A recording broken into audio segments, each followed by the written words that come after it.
too, so I am with you. So we're going to open up the continuation of the public hearing for access management. The access management one is, hold on a second here. Kevin, actually you looked at this too, didn't you? Yep.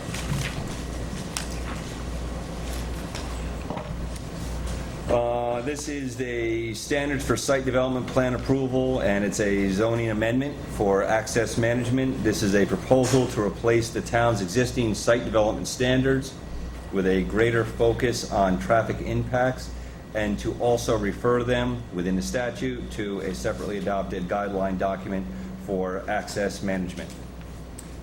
We have sent this up to the Ulster County Planning Board, and they have said the proposed access management guidelines should be included within the zoning amendment for the reasons outlined.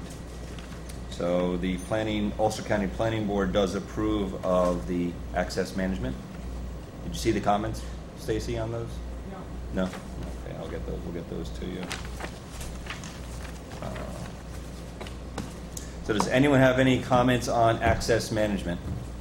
And if you just give us a couple minutes, we can then start the next public hearing on rentals and vacant properties. Yes. Jeff, I just have a general comment, okay? And that is that the zoning and planning document that exists in this town was developed almost 50 years ago. And it has been amended and adjusted and changed and revised, etc. A lot of pieces, okay? I think the town board should take into effect that they should look at the whole document and do a whole new planning and planning document, okay? Rather than just try to amend it, okay? To my knowledge, okay, if you look at the what's permitted in an industrial area and what's not permitted in an industrial area, it was appropriate 50 years ago, but it's not appropriate today. And you have a very valid point, Dave, and what it is, you're about right. About 50 years ago, zoning was actually put in place in New York State. So prior to the 1950s, there really was no zoning laws. So when you say 50 years, you're... Well, 50 years ago was 1960. Right, and zoning barely existed then. New Paltz didn't get its zoning laws on the book until mid-50s to late 50s. So zoning all in all in New York State and in this community is actually very new. And they are done through amendment, and you're absolutely right. It's why comprehensive plans are supposed to be updated about every 10 years, and with your comp plan, you should then lead you into doing more zoning and new zoning. So I would be more than happy if you are more than willing to volunteer to put together a committee, and we would love to have you help us rewrite zoning. My experience and knowledge is not, I've never been on the planning board or zoning board of appeals, but I think that... Neither have I, I'm with you.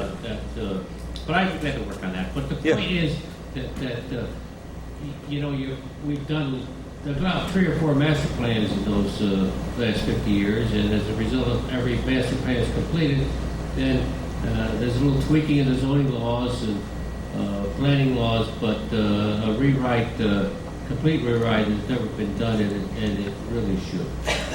We do, I think, Dave, I think you're right, but this particular amendment is important because it's going to force future developers to come to the table with innovative interconnectivity plans so that we have a more wholesome traffic environment here. I don't have an argument with it. So that piece is, this is why this piece is put into place now. But overall, I'd be more than happy to have you sit on a committee with 1 or 2 members of the board here and look at the whole thing.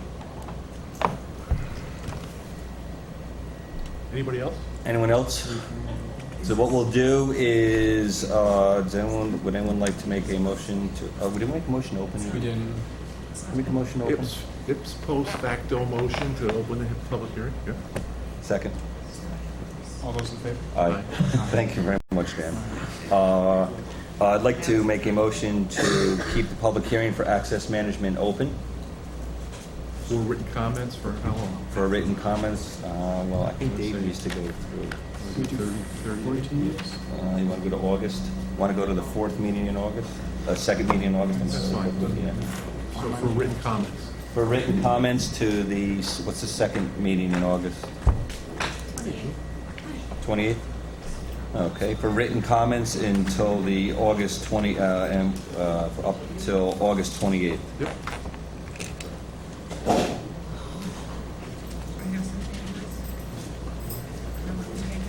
So I'll make a motion to August, and then to close the current public, to close the public hearing right now. For Subject access to the minutes. receipt. Subject to receipt written- of written comments. Second. All in Did we get favor? any? All in favor? Aye, aye. Motion to open a public hearing on the maintenance of rental and vacant properties. So moved. Second. All in favor? Aye. This is a continuing public hearing, which we are going to continue to keep open. And this is a public hearing on the maintenance of rental and vacant properties. Did anyone want to make any comments on that? Sure. Anyone wants to please go up to the microphone. Anyone that wants to make comments, and Adele, please feel free to go up to the. If you grab the mic, or we can just we have people here that have difficulty. Mine's very short. Okay. That's okay, but we have people with difficulty hearing, so we just want to make sure everyone can hear. Hi, my name is Adele Berger. I looked over the law, and I know a lot of hard work went into it. It seems really something that's needed, because there's no rental law right now, from what I understand. And I know that vacant properties in the town are a real issue, especially with the number of foreclosures. I can't hear you, miss. Can you speak up? The number of foreclosures that there are in bank-owned properties. Hello. Heather. There you go. Thank you, Adele. But I think that the proposed law does need some tweaking, and I'm hoping that you keep it open, and get some input from property owners, and maybe some help from renters, owner-occupied properties, rather than just presenting the law and not having other people, stakeholders, so to speak, which are owner-occupied properties, landlords, and tenants, have their say in what goes on. I just took a look at the fines. They seemed like incredibly ridiculous. That was my big thing when I took a look at $2,000 fines or $3,000 fines. And prison time, and what happens if you have an owner that's in the hospital in Florida and they rented their house out so they could move there? What happens if the house is in an estate? Some of these things need to get looked at, I think, and I'm hoping that maybe an ad hoc committee could be formed to take a look to see how some of this can get tweaked. Thank you. So Adele, is that you also volunteering to be on an ad hoc committee? I would be on it. Absolutely. Thank you.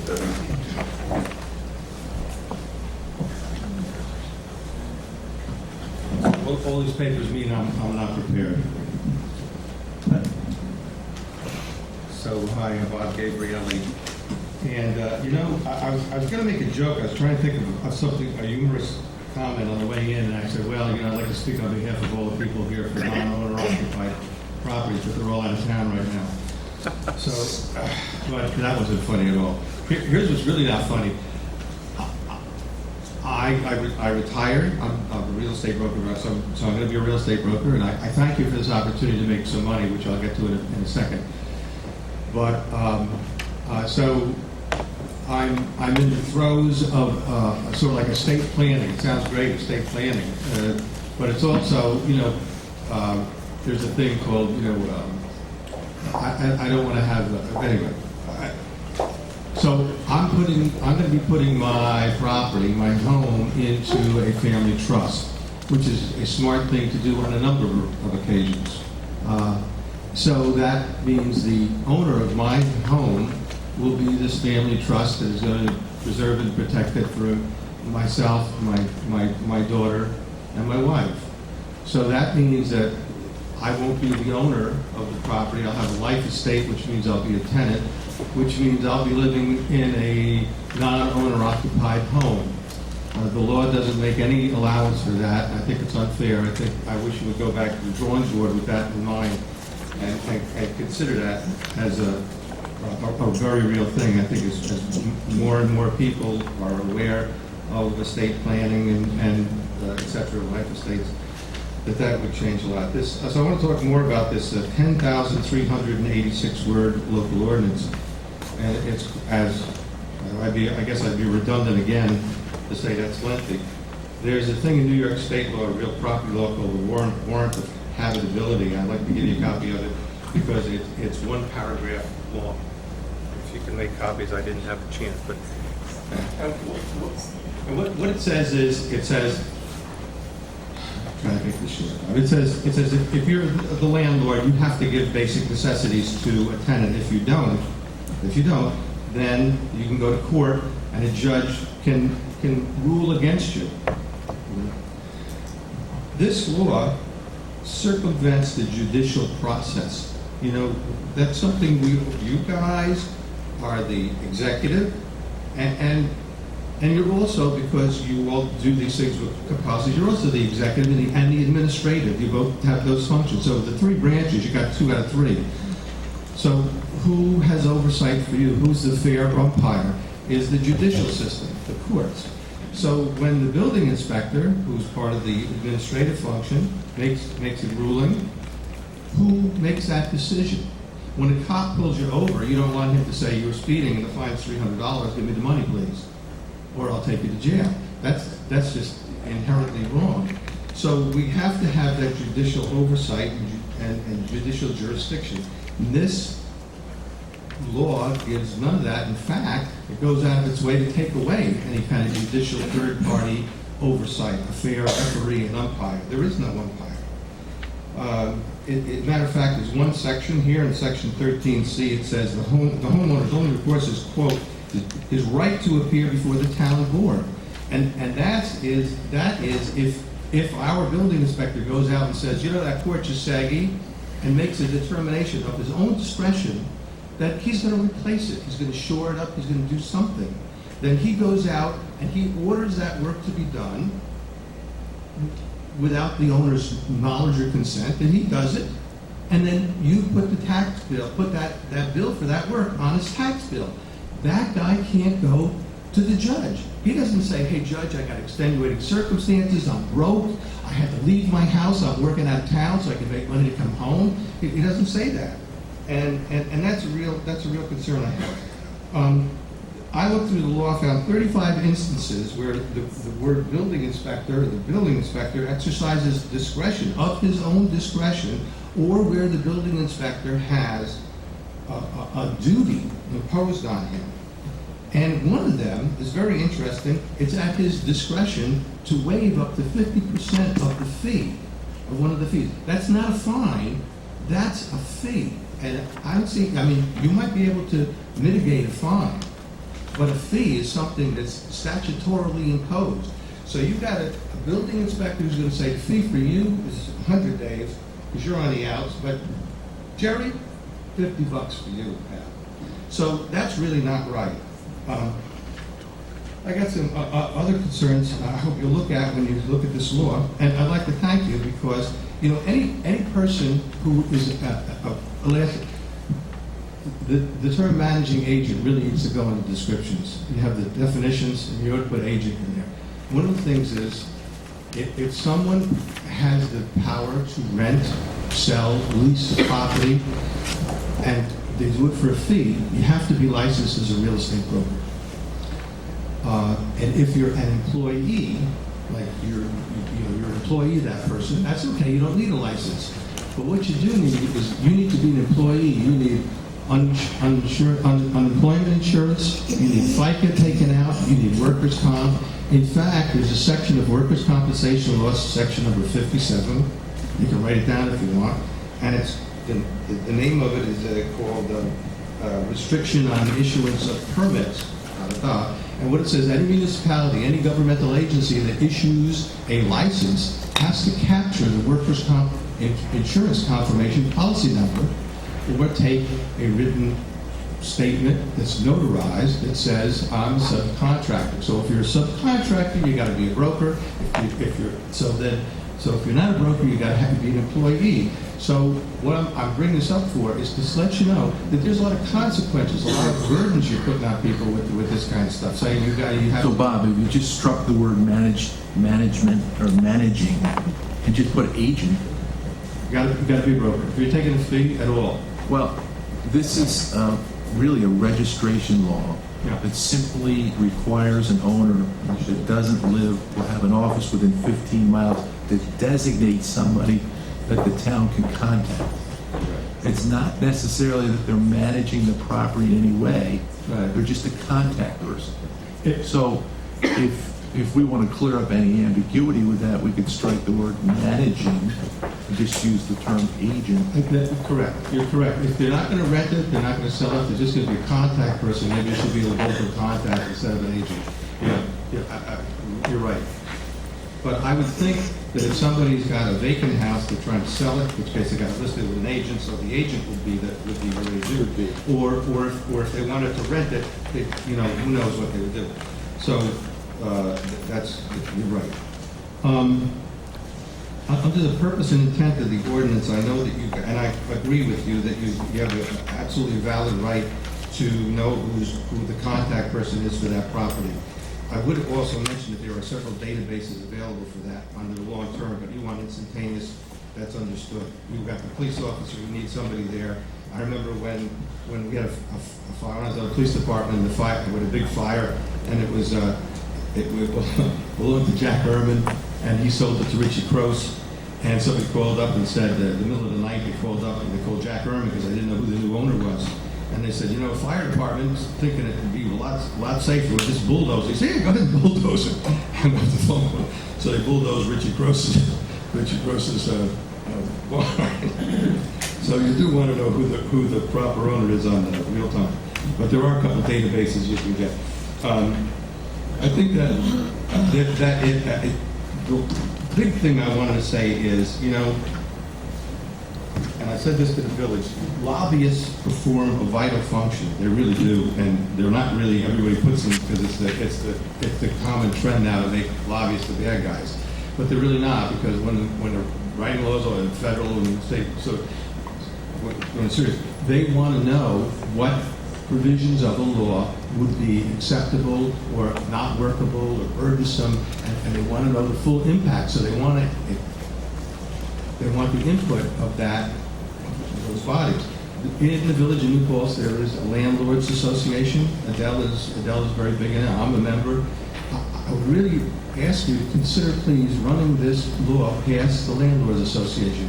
And Adele and I we understand you have a need for this, and it's good government to have this information. I commend you for that.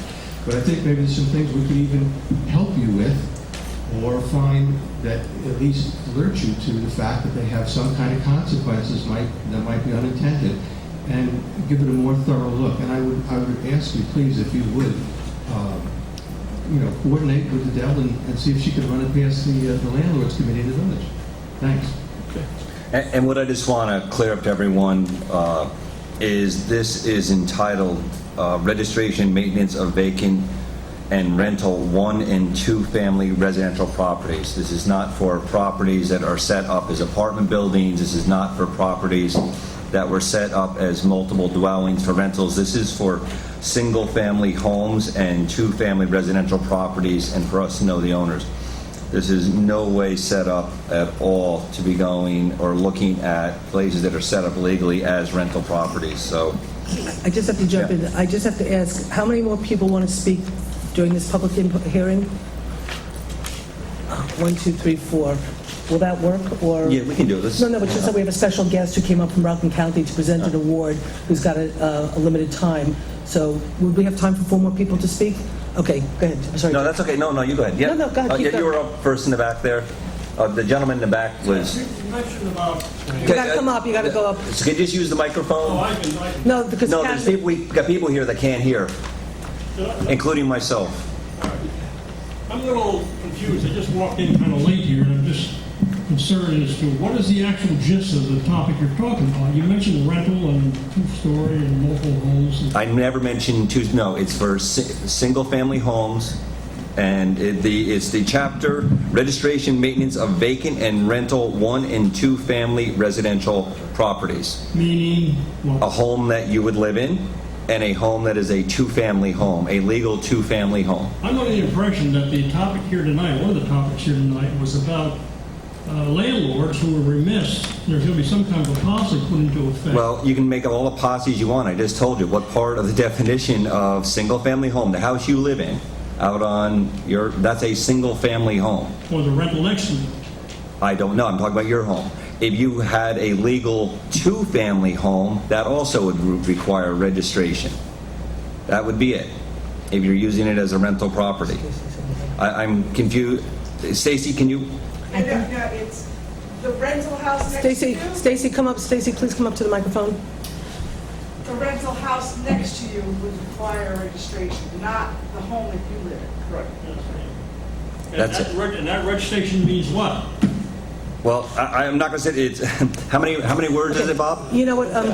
It's 10,532. Sir, it's simply, to answer your question, it's simply so that our building inspector has a contact person in the event that a situation occurs at that property which is potentially dangerous in terms of health, welfare, et cetera, of people. So we've had some homes on Springtown Road, for example, that were flooded and that have been basically abandoned by people because of the mold that was growing in the house. They just left their homes.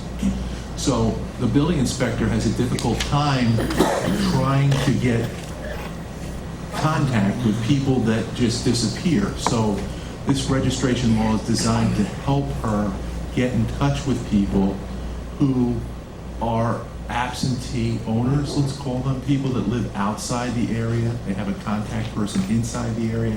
So it's simply designed to help her. And quite frankly, I don't think there'll be many occasions when she's going to have a situation where she's going to, have to enforce the law to the entire 10,000 letters, or it must be 1 million letters then, Bob, if it's 10,000 words of this particular law. So it's not as bad as it may seem. It's just a registration law for properties that are not owner occupied. Which I think is fine. I don't have any problem with it. I have a problem with some of the landlords that are remiss in their obligations and don't take care of business. And I have worked for some of those people for years. I won't do it anymore. I didn't do it anymore before I retired. Well, there are other sections of the law that cover those situations, and the building inspector, Okay. it's her responsibility to make sure she enforces the building code. And if somebody's out of compliance, she issues a notice of violation, and there's a whole procedure for that.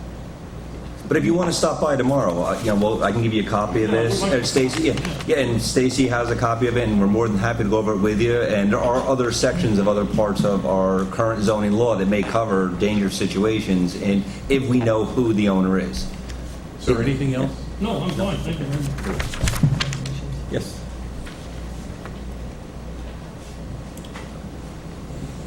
My name is Dave Meshes. I've lived in this community for over 50 years. I've never seen the law because I just heard about this yesterday.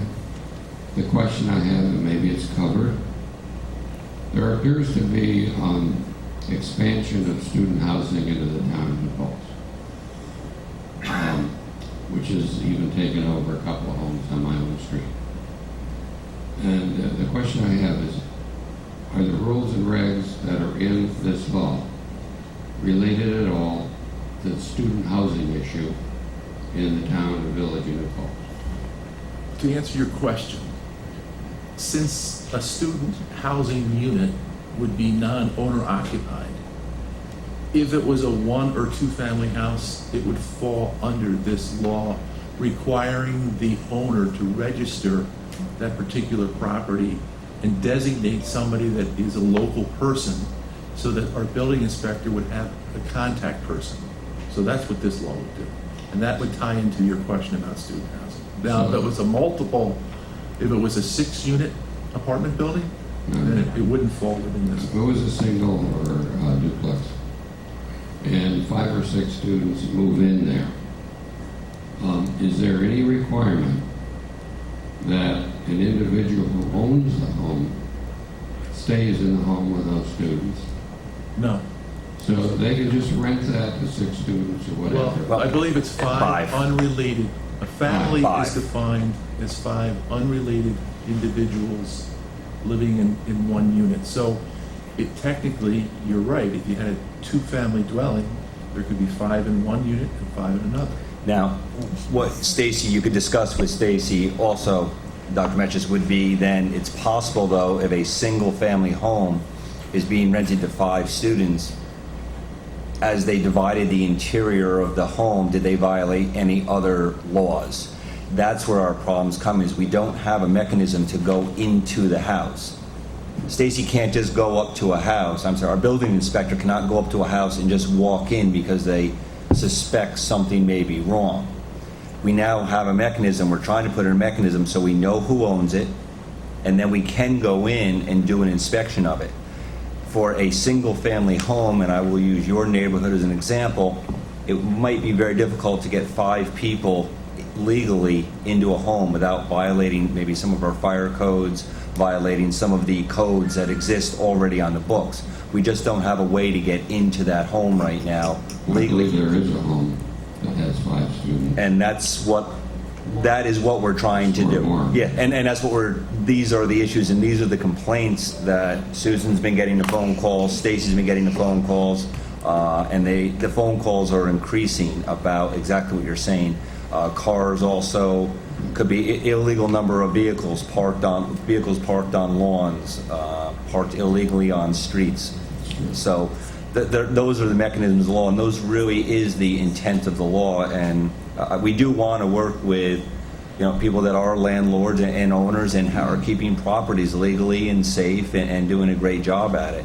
There are others, to your point, you may have a neighboring home that has many violations, but we just don't have a law right now to allow us to enter that premises. So if you know who the owner is, can the owner say, no, you can't go in there? Yes, they can, and in this law, there actually is a part where then we can go to a judge, and Stacy nod, yes, you can go to a judge, and a judge will then order what would the judge order? Depends on the judge. Depends on what should. I don't know, I can't speak on behalf of No, it is in the law, though. this whole, And Stacy, go up to the microphone. he'll issue an appearance ticket. yes. Yes. And if the person doesn't appear on the appearance ticket, it's like a default in any other situation, and the judge can issue a remedy. And the remedy could be a fine that is and continues day to day to ensure that the person that's not cooperating just cooperates a little bit. That's all. So health issues, fire issues, Yeah, safety safety issues. These are all covered. And they're all the responsibility of our building inspector. And I would just like to point out, too, that I agree with people that come, and I love people that come and talk about local laws, because I've come to this town board in the past, and I actually had some very thoughtful comments about a couple of prior local laws. I thought they could be tweaked a little bit more. Nobody listened to me. So anybody that has any issues with this local law, reduce your comments to writing. I will read them, and I will sit down and meet with you if you'd like. Because if we can make this better, I'd love to make it better. And if there's something we're missing here and the public sees it, point it out to us. We'd love to know. All right?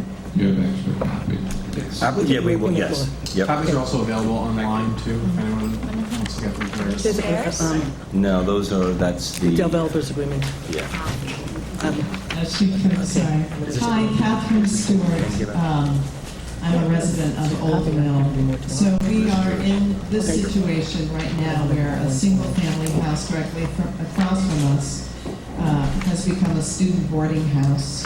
There are regularly 7 cars parked behind it, and today I tromped over there. They had a land moving machine, and I said, I don't see a permit. And he said, oh, well, we're just regrading, but we are going to be adding another bedroom, and, So right now, I just want to say thank you very much for this much-needed law. Right now, the onus is on the neighborhood to be the patrollers. The town has no authority to come and look at these properties and make sure that A, they are safe for the students, and that they are appropriate for the neighborhood. So bravo, brava. Did I cover them all? I also don't think landlords will have a problem with this law if they truly understand that it's very much similar to what we have in the village. It's simply registering that you are renting a property. That's it, as far as I can tell.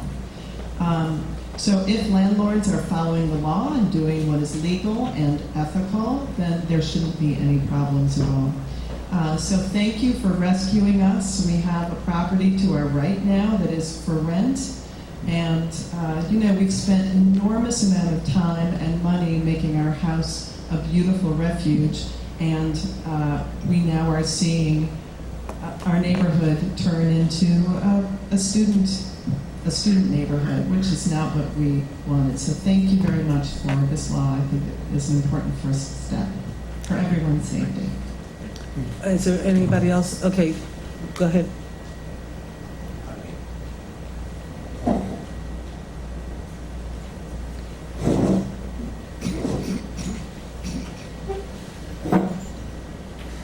Hi, my name is Joseph Hewley, and I've lived on Old Road for 48 years, and it's a very nice neighborhood, and I am concerned about what is happening, and what I would like to know, because I don't hear too well, is considering the property that's been rented to students, what powers do you folks have to cope with that? The lady explained to you that property across the street, well, I'm sure you know about it already anyway, is rented to students, and there were 7 cars there.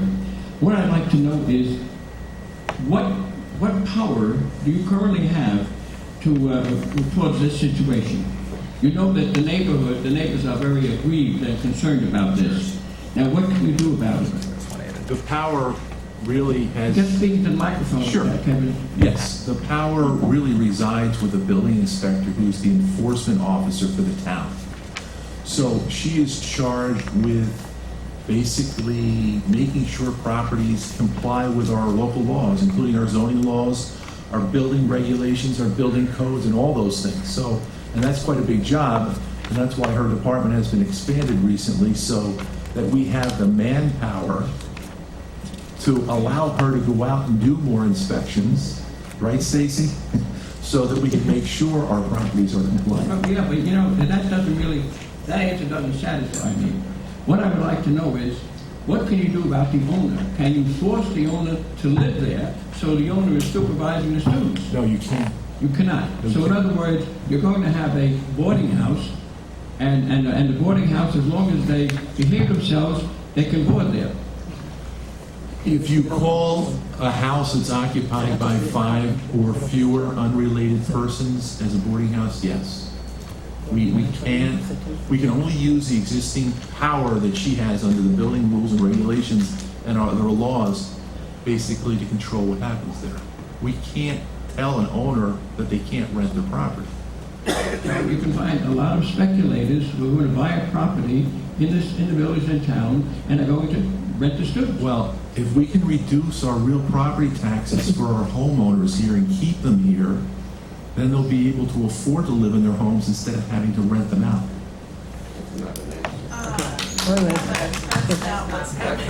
Okay, anyway, we are going to keep the public hearing open. So what I'd like to do is there still more people? Okay, I'm going to end with you only because we do, or we'll have to put in abeyance after you so we can do our presentation.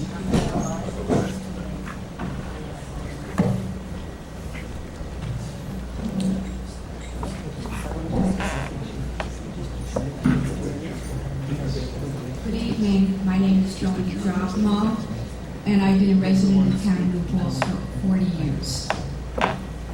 I'm here to put a real human face on this problem, and I do want to thank the town board for just addressing this issue. I live on Neepow Drive, a beautiful, beautiful area. The house next door to me, unfortunately, was abandoned. And right now, this is 3 years I've tried to get the grass cut It's quite high now, probably 3 feet, maybe 4. I can't sell my property if I wanted to, because it just, nobody, I'm sure, would want to buy property next to this. Okay, now. The other thing is that the grass is very high, and it's a public health issue, because, as you know, it's concentrated, if we have concentrated grass, high grass, we have ticks. And we know in this area that Lyme disease is something that we all should be concerned about. It also is a habitat for a lot of animals. If I see a mouse or a snake, I will pass out, truly. I'm petrified. And I think that there are even other things there that should be addressed. The house is, it was a beautiful house. I think it was a very nice house. But it's just totally getting to the point where it's almost like, I don't even know how to describe it now. I can't imagine somebody going in there and what they're going to find. My problem is that the owners of this property cannot be found. I know where they are. But I feel it's an unfortunate situation. They're ill, and they had to abandon it. My problem is who picks up these mortgages, like Green Tree Realty or Bank America, and the property owner's name is still on the deed. Therefore, they're responsible. At the same time. Okay, so nobody can locate these people. Nobody can do anything. The town can't cut the grass because they don't have a law. So that's why I'm really delighted that we're going to have something here. Wonderful. And I really appreciate this. So that raises a good question. Stacy, what happens if a property is abandoned? It's a vacant. Becomes vacant. Go ahead. It's governed under this law, okay, your vacant buildings. It gives us more teeth to go after the banks, because the speculation is with all the foreclosure rates, the banks and everything that came down from the feds, the banks aren't turning over the deeds very quickly.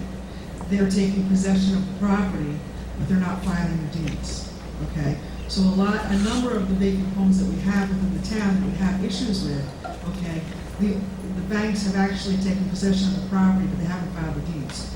We don't know this, okay? So that's all going to be governed under the vacant portion of this local law. And are you sure that covers the bank too? Yeah, it covers everybody. So the bank has the liability as well? The bank will have liability.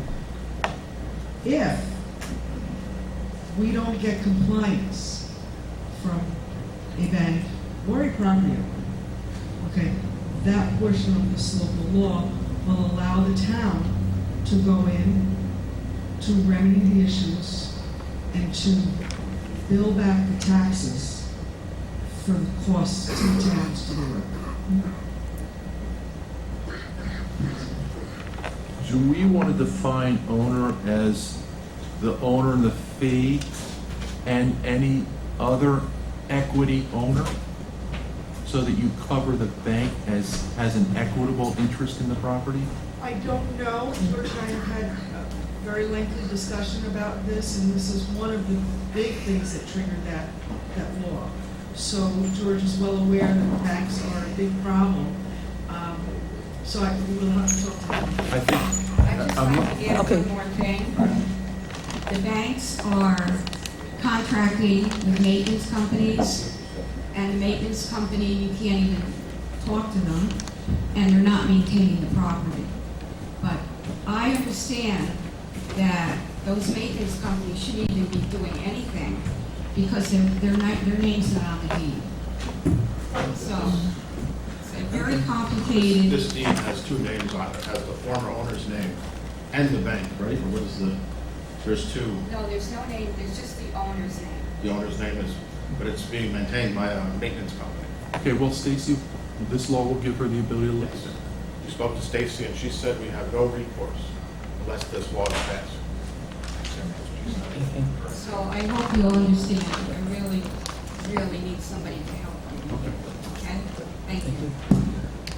Okay, what we're going to do is, we're not closing the public hearing, and we also have to send this law up to the county to get their input. And so we're going to keep the public hearing open. In the interim, I know Adele had said she'd be willing to create a task force, but again, for just everybody to remember, the most important part about this law is really to deal with these abandoned properties where people are calling and it's getting worse and worse and worse in the town, and people are calling constantly. We have no recourse, there's nothing we can do, and things are getting worse and out of hand, and that's what we're trying to accomplish, is the ability to help people who call us all the time to say, I have an abandoned house next door, or I have people who are selling drugs out of the house next door, and it's happening, it's just, this is what's happening, and we have no recourse. And so what we're just trying to do is find a way to solve a problem to maintain the quality of life in New Paltz, in the town. We're not trying to penalize anybody, we're trying to find a solution. And so therefore, we're going to keep the public hearing open. Jeff had suggested maybe till September 28th that we would do the public hearing. Well, that was for the access management, but no. Oh, that's for all, vacant- no, that's for we're closing access management, we're closing that tonight. Well, no, we can keep that open for written comments. How come? Do we want to keep it open? Did you? Written comments. Oh, you did, well, you already did the We already did access that, management, you yeah. closed it, and We you kept closed it it. open. Okay, I thought we were passing it tonight, sorry. Okay, well, we'll talk about it later, because it's on the agenda. Okay, so in terms of the rental and vacation, when do you want to, if we schedule another public hearing, we don't have to renotice it. So do you want, will a month give us enough time to? I think a little bit more than a month. Uh-huh. Probably a little more than a So month. what's the 'cause we wanna get a bunch the date of the together. first meeting in September? Do you know when you guys have a landlord meeting by What? chance? The 18th? Do you have one scheduled, do you know? Does it? September would be better. Okay. When Okay, you're what we'll do is as of now, we'll schedule the next public hearing September 18th at 7:15. In the interim, Adele, somebody will get in touch with you, Stacy will get in touch with you to coordinate a meeting, maybe even with George Lithgow, so we can sort of facilitate what your issues are, but understanding that there's also the other issues that we need to address because, we have to deal with this. So, and then we also have to get it up to the county. So, okay, so can I have a motion to keep the public hearing open and scheduled for September 18th? So moved. Do I have a second? All in favor? Aye. Okay, motion so carried. Okay, so before we do, what I'm going to do, we're going to, can I have a motion to open the meeting? So moved. So moved. Do I have a motion, a second? Second. All in favor? Aye. Can everybody stand for the pledge? I pledge allegiance to the flag of the United States of America and to the republic for which it stands, one nation, under God, indivisible, with liberty and justice for all. Okay. In terms of the agenda, I'm going to, we're not going to discuss litigation tonight. She's holding one, Sure. hold on one second. Thank you very much. Oh, thank you. Thank you. We'll let you leave, yeah. We could have let. If anyone else needs a copy, grab it. If anyone else needs a copy of the law, I got more copies of them there. Thank you very much. Thank you. Thank you so much. We'll be back. Yeah, Okay. we'll be, yeah. Did everybody take copies of the law who want them? Okay. For purposes of the agenda, we're gonna move a little, we're gonna have a special meeting probably a week after next. We'll schedule that next week for a discussion on litigation. Okay. I'm gonna move parades and events till next week. I'm gonna move the approval of the hospice till next week. And I guess at this moment, we won't have a discussion tonight on the maintenance, rental, and approval because we're not taking any action. So we'll just hold off on that, okay? So that's removed. So do I have a motion to, do I have a second? I'd like to, can I do that? Well, I was gonna, if you wanted to add the land, Yes. I was gonna put that on the agenda for next week. Nobody's gonna take any action, so I figured we'd put it on next week and then you would run the meeting. We can do that, but I just want to make sure that we're not, I want to make sure we're not still, we have a Well, they're not committee gonna- that's going forward, or Well, I not? don't think they're going to actually hire, Nobody's I don't gonna think, do anything. Okay. I don't think they got the, did they get the We're appraisal? gonna wait till next week. Let's go, They'll okay, wait, then they'll we'll let it go, wait, they'll okay. wait. Okay, fine. so yeah, we'll put that on for next week, okay? So, do I have a motion to accept the? So, yes, No, wait, let me ask one question. Is Laura here? Lori was. Laura is here. She's here. I just need to know if we have the personnel, if we have, let's just add personnel and we can always not do it. You know what, though, we haven't done any, we didn't do the interviews, though. No, that's why I'm putting on personnel, because Laura was going to schedule it, so if she Okay. scheduled it, that's why I'm adding personnel, because we took it off, but now I think we are adding it back on. Okay, so do I have a motion to accept the agenda as amended? So moved. Second. All in favor? Aye. Okay, so I'm going to dispense with public input for just a minute, because we have to do a presentation first, so our visitor can get back to Rockland County, and then after the presentation, I'll open it up to public input, okay? Yes. So with that, if Laura would come back, because the presentation is partly to Laura. Do you want me to go find Laura? Yes, I would like us to find Laura. What? Oh, well, I guess we're gonna have to do the presentation, right? Or do you wanna wait for Laura to stop? I'll do a quick one.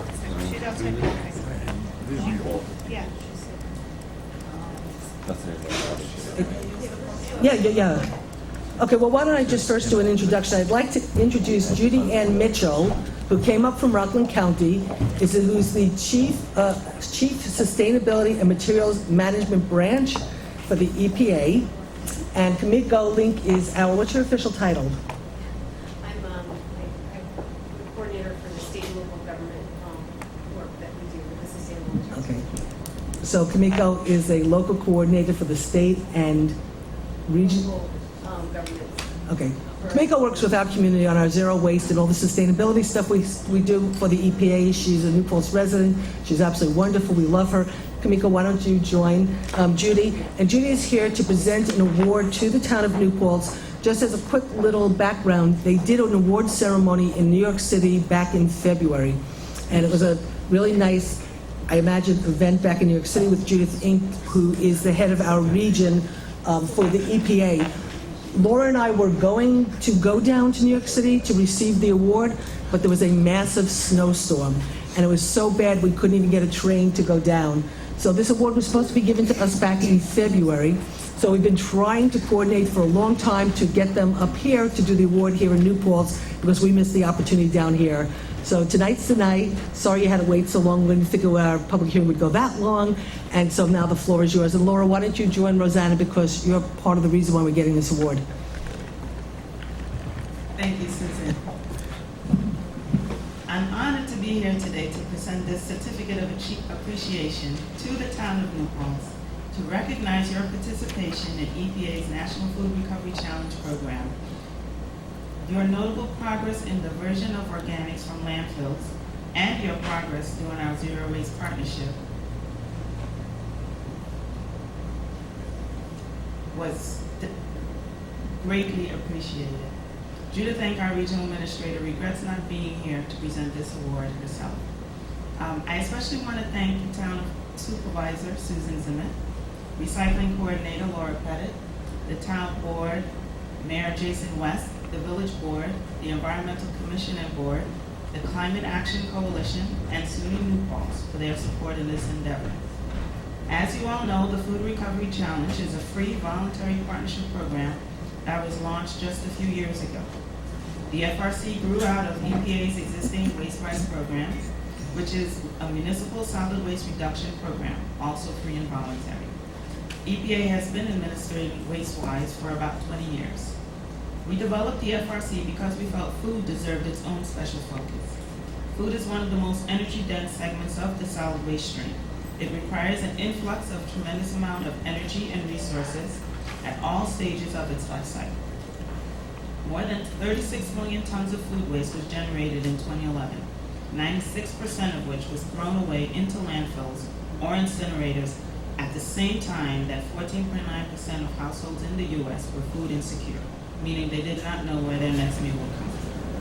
Much of this waste is not waste at all, but actually safe, wholesome food that could potentially feed millions of Americans.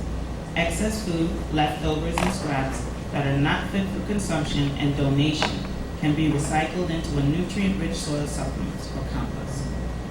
Wasted food has economic, environmental, and social impacts. Wasted food means wasted money for businesses and residences. In addition, food decomposes in landfills to generate methane, a more potent greenhouse gas than CO2. Last year, we successfully diverted 211 tons from landfills, which translates to over 187,000 metric tons of CO2 equivalents that were not released into the atmosphere. We are excited that New Paltz has chosen to be an EPA WasteWise member. and part of our food recovery challenge. And we encourage more businesses and institutions to follow in New Paltz's footsteps. We also commend New Paltz on the tremendous progress you've made on your zero waste efforts through EPA Zero Waste Partnership and with the town and village.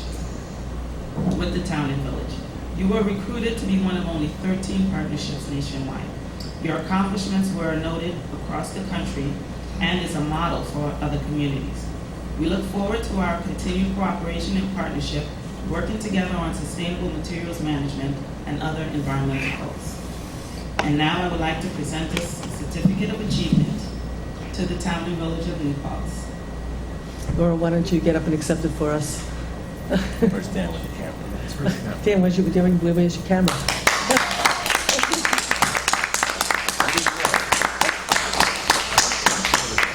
Tamika, would you like to say something? I just want to thank all of those same people, and especially Susan and Laura, and my management, of course, Judy Ann Mitchell, and Dale Carpenter, and John Filipelli, and Judy Dink, of course, who unfortunately couldn't be here, but they are all extremely supportive of what you're doing here and very impressed. Thank you. I'm happy and honored to be working with you on this. Thank you. Laura, would you like to say anything? No? Okay. Just a quick little background was there was a meeting. What was the official meeting that we had here when this idea got hatched? Our interactive workshop in March of 2012. 2012, March 2012. So there was an interactive workshop here, and Laura had been talking to some people from the college, and Brian Oback, right? And and some people from the college who had sort of brainstormed this idea, and they started talking, and that's where it just came out of that meeting. I think you were here, Kamiko, and it came out of that meeting, and it came together, and very shortly later we got an award. So it's been great. Laura's been doing leadership, a lot of other people. We can't thank you enough for coming from Rockland County to personally present this to us, because we couldn't make it to New York. We really appreciate the recognition, and thank you so much. Thank you.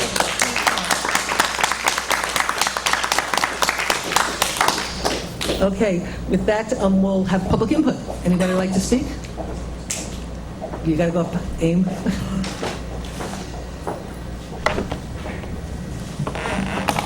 Hi, my name is Amy Cohen, and I'll just start by saying I'm very proud of this town board. I think you guys are doing a fabulous job, and I really thank you.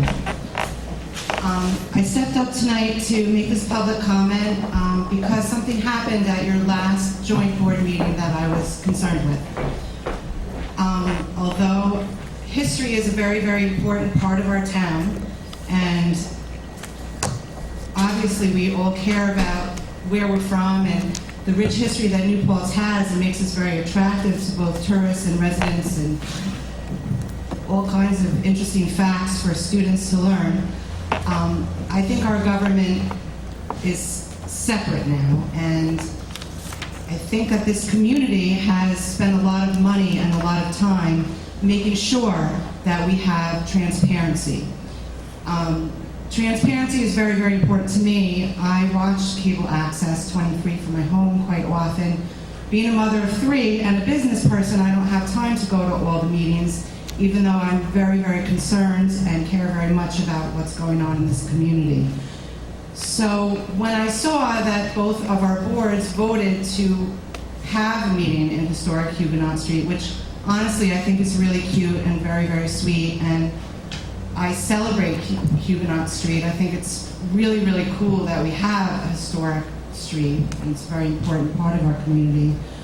I'm not really sure if it's the best place to have a board meeting. And the reasons being, we won't have the live streaming. When we have a meeting here, or we have a meeting at Village Hall, we have live streaming. And there are people that watch these meetings from their homes, and if there's something that's bothering them, or something that comes up that maybe they didn't know it was going to happen, because not everybody has time to check out every agenda of every single meeting. They just try to check in from the house. We won't be able to do that in the joint meeting at Huguenot Street, and that concerns me, because this board I really honestly feel very comfortable with. I do not feel comfortable with our village board at this time, And a lot of the decisions and the laws that are being put forward in the village are upsetting me terribly. So I would like to ask that you guys could reconsider due to the transparency issue, and also another issue. When I talked to some folks about it, people did say they were a little concerned that maybe the air conditioner wouldn't be on Hickory Street. And it does get really hot in the summer, and we want people to be comfortable and to be able to come to a meeting and be able to sit through a meeting for an hour or two. And I think that's really important. We want to open our doors and include our community in our decision making. And I know you guys care a lot about public comments, and I don't know, I can't really say for the village, but I think this open government is a really important thing, and I really celebrate it. I'm a big fan of it. I'm a big fan of cable access. I'm a big fan of transparency. I really thank you for your time. It's nothing personal. I care about history. I think it's awesome, all the great historical points, and I just don't really want the decisions of our government to have to be put in a historic place. I'm very concerned with where this government is going, not quite as concerned with where it's been. Thank you. Can I just make a quick Sure. about that? Well, we did think about the fact that it wouldn't be streamlined. I will point out that a number of our meetings actually have not been streamlined when we do them at the community center. We had the Wilmerite meeting, for example. We had another one on fire districts. So we've had very large meetings, actually, that weren't streamed live. But what we had talked about at that meeting was that knowing that it is a different location and that it wouldn't be streamed live, to have items on the agenda that wouldn't be pertinent to loss, for example. We were talking about having presentations from historical preservation committees, both for us from the town and the village.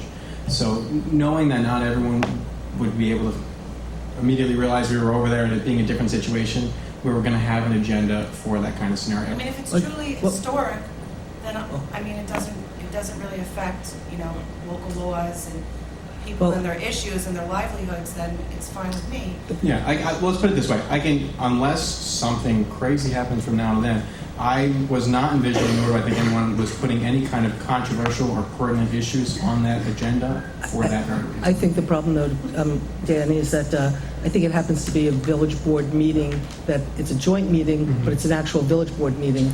And so when we leave, there's a village board meeting, and we don't control the village agenda. And that's where the concern for the people who are speaking is that there is a lot of things that the village is doing right now that they're very concerned about. So if it's a village agenda with a meeting that's not streamed and the village should choose to take on something, they won't know what's happening at the moment unless they're there. And I think that's where the concern is coming from.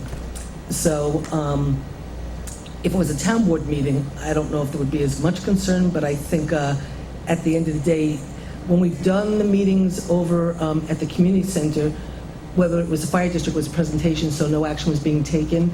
And when we did the Wilmerite meeting, it was a conversation, but no action was taken. But this is a formal village board meeting that will happen afterwards. And I think the concern is that action might be taken and we can't control what happens. So. And I hear that. I think when we made that decision, though, we were doing it more for the purpose of those presentations than to actually have a business meeting of the village. Well, let's put it this way. Next week there's a joint town village meeting, and this could be put on the agenda, and it could either get changed to a town board meeting night where there might be less concern, or there could be commitments to what's on that night, but again, we put on things at the last minute. And so again, if it's a village meeting, I think that's where we're hearing the concern, so. Well, at our joint meeting, which is next week, we can certainly bring it up and have that conversation. Okay. Thank you. Any other public input? Okay, so what I'm going to do for the moment is switch the schedule around a little bit.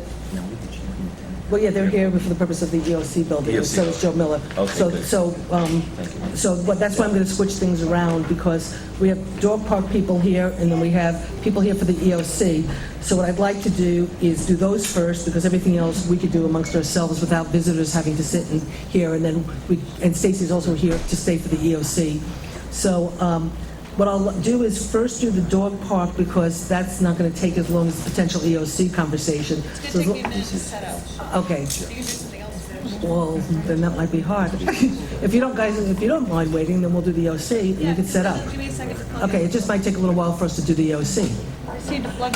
Okay, as long as you can wait. Okay, so let's get into the EOC. So what I'd like to do is invite Joe Miller, the chief, the lieutenant, and is somebody, and are you here from?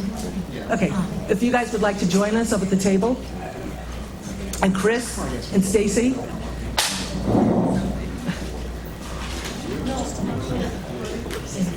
Is this moving forward?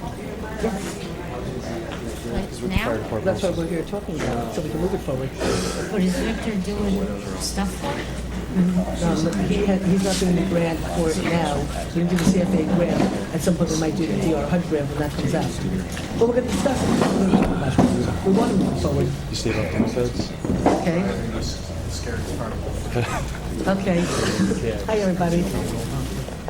Okay. So everybody somewhat knows that we've been talking. Okay. I think I'm trying to think the best way to sort of facilitate this conversation. I'm going to let Stacy and Chris talk a little bit about the state of this building, the state of the Justice Court, which started the conversation for how we were going to meet the needs of our employees to get them into a building that's a more safer environment. I'll let them talk in a few minutes, but as we were going through this process, we were also going through the New York Rising process at the same time. And while we were going through the New York Rising process, a lot of conversation with the emergency service providers came into the conversation. And what came out of those conversations is that the emergency service providers feel that they could service this town much more effectively during an emergency if they were all in one building. So we started to have a conversation about how we could get everybody into one building and create a government center EOC and go from there. And so there's been some conversations that have happened that what we're going to discuss tonight. Simultaneously, we're waiting to see what happens with the New York Rising money, and hopefully that money's real, and hopefully the town will be getting $3 million, and hopefully we could be using it towards this project. Simultaneously, there's HUD DR money that's coming down, HUD disaster relief money specifically for emergencies, and there's a lot of federal money for emergency preparedness and things like this, and they can't even spend all the money. So there's the opportunity for that money if we all come together and create this EOC government center. So there's been a couple of meetings, and we have two potential plans that we want to discuss. What's making this sort of come to a head right now, other than the fact that the HUD-DR money is coming quickly and the fact that we have to get our people out of this building, but Senator Bonasek basically had put out a thing. He has a state municipal facilities capital program where you can apply up to $100,000 for planning money to facilitate the planning of this type of project, and it was due on July 14th. So I prepared a letter on July 10th that I got to Senator Bonasek's office in time, and I had many conversations with Senator Bonasek's office about the fact that we have two sort of potential sites that we want to talk about. Can I put in for planning money for two sites, or does it have to be one site? They asked me which was your favorite site, and they gave different reasons for why I liked one site versus the other, and why one site worked better than the other, and we'll get into that in a little bit too. But so they said, Susan, you could put this together for both sites and send it in. I think we'll have a very good chance to get this planning money because that's what it's designed for, and we have a really, really good project. And so the Rescue Squad would be here tonight too, but they couldn't make it, but they have a letter of support and have been involved in all the meetings. And so we're looking at this as we move to do this combined EOC, that we're all partners in it together, and we're planning it all together, which is why they're joining us tonight for the conversation of how we're going to move forward with this project, and if we do move forward. So what I'd like to do is first turn it over to Stacy and Chris to just talk about the status of our town buildings and why we believe as a town board that we need to move forward with finding some kind of building for the health and safety of our residents, and why we have to move forward. And Kevin just had one quick thing. Sure. You want to move the microphone? Yeah, sorry. Yes. No problem. So you know. As I've spoke about before, we've reached the limits of our building. We built the building department a file room that they've already overfilled and run out of room. Most of the internal internal components of all the buildings, except for the community center and the PD that we rent, need upgrades, boiler system, electrical system. So we're constantly fighting, keeping these systems running correctly and as efficiently as possible. We have amazing heat loss in this building, so we go through oil like it's going out of style. With the courts, the same problem. They need approximately $6,000 worth of doors right now because the doors are skewed. Buildings move, things settle. They're worn out. They've reached their limit. Either we put a lot of money into them and we update them, or we look into something new where we can grow into it. Why don't you give it to Stacy? I mean, yeah, I concur with Chris. Over the years, the maintenance of the buildings has been somewhat lacking. We haven't been able to put lots of money into the buildings over the years, trying to hold budgets down and so on and so forth. The buildings have aged out. They've reached their limits. There's a lot of things that need to be brought up to code, don't meet current codes. Not that they have to meet current codes, but this building in particular has no fresh air intake. It has no air conditioning. Some of the air conditioning that are individual units are not quite proper. Different things like that. The buildings they're done. That's just the easiest way for me to put it. If you walk around, you all live in your homes, you know what your homes are like, you walk around this building and you start looking, people walk in the door and say, I can't believe you people work here, you poor people. The building needs a lot of work, a lot of upgrading. The courts are the same way. Since the PD has moved out, the courts don't have they don't have the protection of the PD there anymore. It's a concern. That's a concern. The community center's in good shape. Highway's okay. Highway could use a little work too. The courts, this building here, we need to do a lot of work. I just want to add, it's not like we've abandoned, the buildings, the buildings and grounds. We keep up on it best we can as, that the budget provides for Amanda Stacy. We've just outgrown them. We don't have the room anymore. We talked about expanding Stacy's department. Well, where do we put that extra desk? They're sitting on top of each other right now. My office at the highway garage is an old bathroom. I mean, it's like working out of a closet. I've got files spewed in 10,000 square feet of garage because I don't have room in my office. We get through it down there because no one wants to deal with the highway. You're better off with us pulling for everybody. But we really, for what New Paltz is and the buildings we have and what we could possibly do with this joint venture, it's exciting and would actually benefit as a taxpayer. I would benefit myself, speaking for myself. It would definitely benefit me for maintenance-wise. I could actually maybe get a little sleep at night. Okay, so what sort of started, and I'll just do a quick build-out, and then I want to hear from the emergency service providers, is as we were trying to figure out how we were going to meet the needs of getting us out of this building, we know that we're renting space at C2G for the police. Now, I happen to have a personal thing about us I have a personal problem with government money being invested in buildings that the taxpayers don't own, because when you move out, when your lease is up, you only improved a private property's piece of property. But regardless, the town board at a certain point had to address the needs of the police department and chose to rent space at C2G.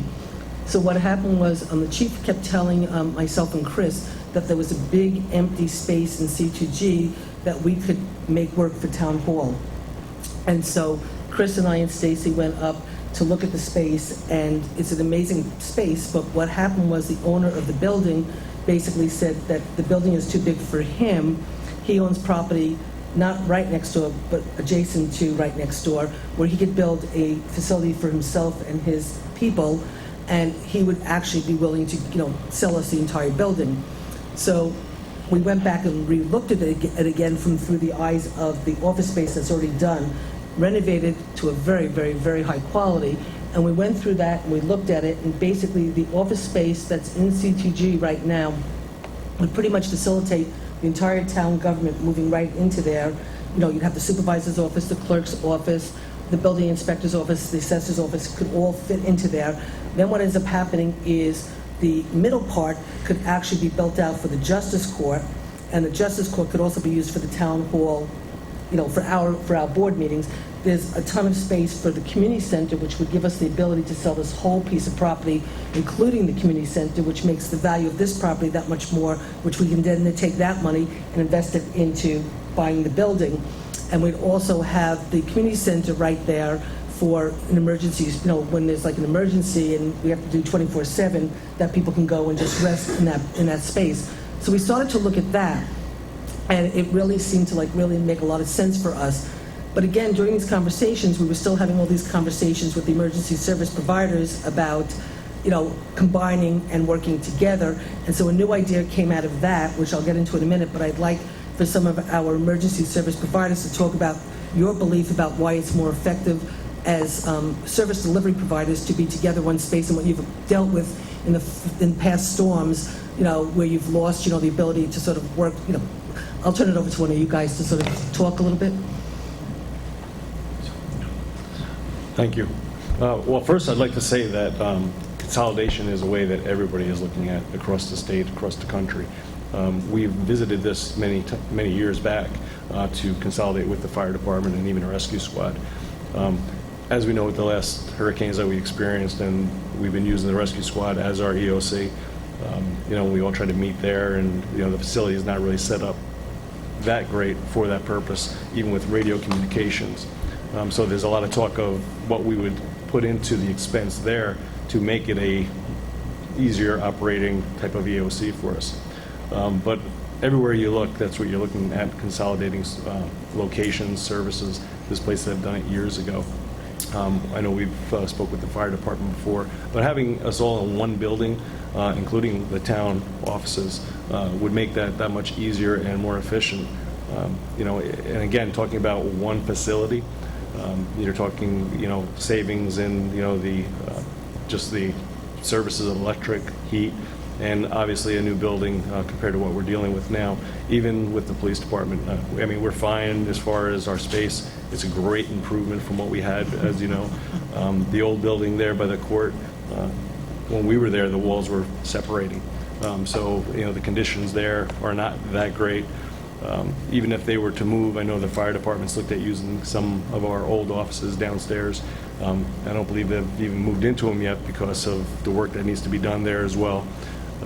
Storage for dead storage is, we're still scattered in different locations. So I think it would be a perfect opportunity to be all together in one, especially with New York Rising money, if that comes through for us. But being all in the same building, we can share our areas of dispatch so that, obviously the fire department's not there 24/7, but they're available 24/7. So it would be nice that somebody comes in to greet somebody for the fire department or rescue squad, and our dispatcher can even entertain those people coming in to take the information, get it to the appropriate people. Sharing bathrooms, sharing training area, conference room, mail, forget the mail runs, we go everywhere. There's just so much savings in being in one building, and we can go on for probably several hours just talking about that. But I think most of us know that. I'll pass it on and let everybody else give their input. Hi, most of you don't know me. My name is Joe Miller. I spent 34 and a half years teaching chemistry down at Suffern, and I've lived in New Paltz since 1983. And I joined the fire department at 65 years old in 2010. And I'm on blood pressure medication, and it keeps me mellow, and that's probably why I'm here. We are commissioned to keep the people of this community safe, and we are also commissioned to try to preserve the integrity of the properties. And our mission is to somewhat impeded with the physical location where we're based. So I wrote down what I'm going to say. It'll take less time, and it's by no means inclusive, but there's a lot of good points there. First of all, Station 1 was built in the 1950s. This is Joe Gerain. He has been a longtime captain and lieutenant. He's been around for a long time, and he's going to correct me as I go. All right, so it was built in the 1950s. The roof leaks, and it's been repaired many times, but it still leaks. And when it leaks onto our very expensive equipment, our trucks and other things, and it also leaks into the electrical conduits. And wherever there's leaking water, there's usually mold, so we're probably breathing that in. In Station 1, we have 4 trucks in 3 bays. They're just starting to break me into driving trucks, and so I've had the great opportunity of trying to back one of these trucks into 3 bays, and it's a very, very difficult job. You have no rear view mirror. You use side view mirrors, and it's not a nice experience. We have side-by-side fire trucks that cannot be loaded with firefighters all at the same time because the truck doors collide with each other. And so you have to load a fire truck one at a time, which slows our response time. To get to the trucks, we have to cross in front of them. And that becomes a problem when there's more than one truck going out. We could easily get hit. And during power outages, we have a large problem because the bay doors are very big and we have to manually open them or manually close them. Again, all of these things slow our response time. As far as Station 2 is concerned, it was built in 1980. I'm told it has a lifespan of 30 years. 30 years is up. It also has a leaking roof because the roof panels were held together with screws that have rubber grommets, and these have dried out and cracked. Our fellows have gone up and tried caulking these, but water is still coming through. Once again, we have 3 trucks in 2 bays, very difficult to park. There's no ventilation system here, and during power outages, again, very large bay doors have to be manually opened and closed. We have outgrown our current space. We have 7 line officers sharing one tiny little office with a part-time secretary. We have 8 social officers and trustees sharing a tinier office. We have no place to store permanent records. We have use of a garage behind Village Hall, but that garage is overflowing with reserve equipment and our rescue boat. There is no communications room at either station. At Station 1, the radios are in the meeting room, which makes them difficult to use and or hear due to room noise interference. And at Station 2, the radios are in the truck bays, which makes them difficult to use and or hear because of vehicular noise. With regard to the ventilation system problems mentioned previously, firefighters in general have elevated risk for 10 forms of cancer, from lymphoma to leukemia. Our turnout gear gets covered with particulate matter from toxic chemicals, from toxic products of combustion, and from diesel exhaust. Other than turnout gear washing machine, we have no proper facilities for decontaminating our soiled gear or equipment. Any decon that is done happens on the bay floors and or the kitchen where food is prepared. We currently have a donated rescue truck that currently sits behind Village Hall because we have no other space for it. Our boat is stored in a garage behind Station Number 1. The truck that is assigned to pull it is 4313, which is assigned at Station 2. When a call comes in for a water rescue from 911, the 4313 has to be driven across town to behind Station 1 to get the boat. By the time the boat is attached to 4313, the causes for the call for 911 will probably have resolved themselves one way or the other. We have to have enough room to be able to have 4313 and the boat to be together. And the last point I want to make is something that happened during Hurricane Irene. During Hurricane Irene, we had 220 calls. I spent very little time in the station because I was on west of the Wallkill, sleeping overnight in 4315. But Kevin was going crazy with all those calls, and in the midst of all those calls, he'd have to go out of the building to some other location to have a meeting with all the other emergency services providers. we need to all be in one room, all one building. That's all I got to say. No, I don't have much, I mean, Joe pretty much covered it. Okay. Robert, do you want to say anything? I've been privy to most of the conversations that we've had here. And just to reiterate how important and how effective it is to have all of these services under one roof. Not just in an emergency situation, but it's even more important on a daily basis. We make mail runs here to the town hall, to the court. Even when we're dealing with arraignments, to have the ability once again to be right next door to the court where you're able to do an arraignment in a secure facility and not have to make an additional transport. These are all little things, but they do add up. And then when you deal with an emergency situation where a department head has got to leave his or her facility in order to meet with others to convene and get a status update as to what's going on in the town, they're not there when questions arise from their own personnel. And even from the town board's perspective, if we're in one location, it makes it easier for you to sit in on these meetings, to be privy to up to the minute updates on what is going on in a real emergency situation. I was working in Irene. I saw what it was. I mean, I think they were at that time, they were convening every hour. And at that point in time, our Lieutenant Ozachuck was here at that time, was every hour leaving the station, having to attend to these meetings, and then decisions were made and relayed back. And the only other thing I would add is that a new building would also enable us to enhance our communications.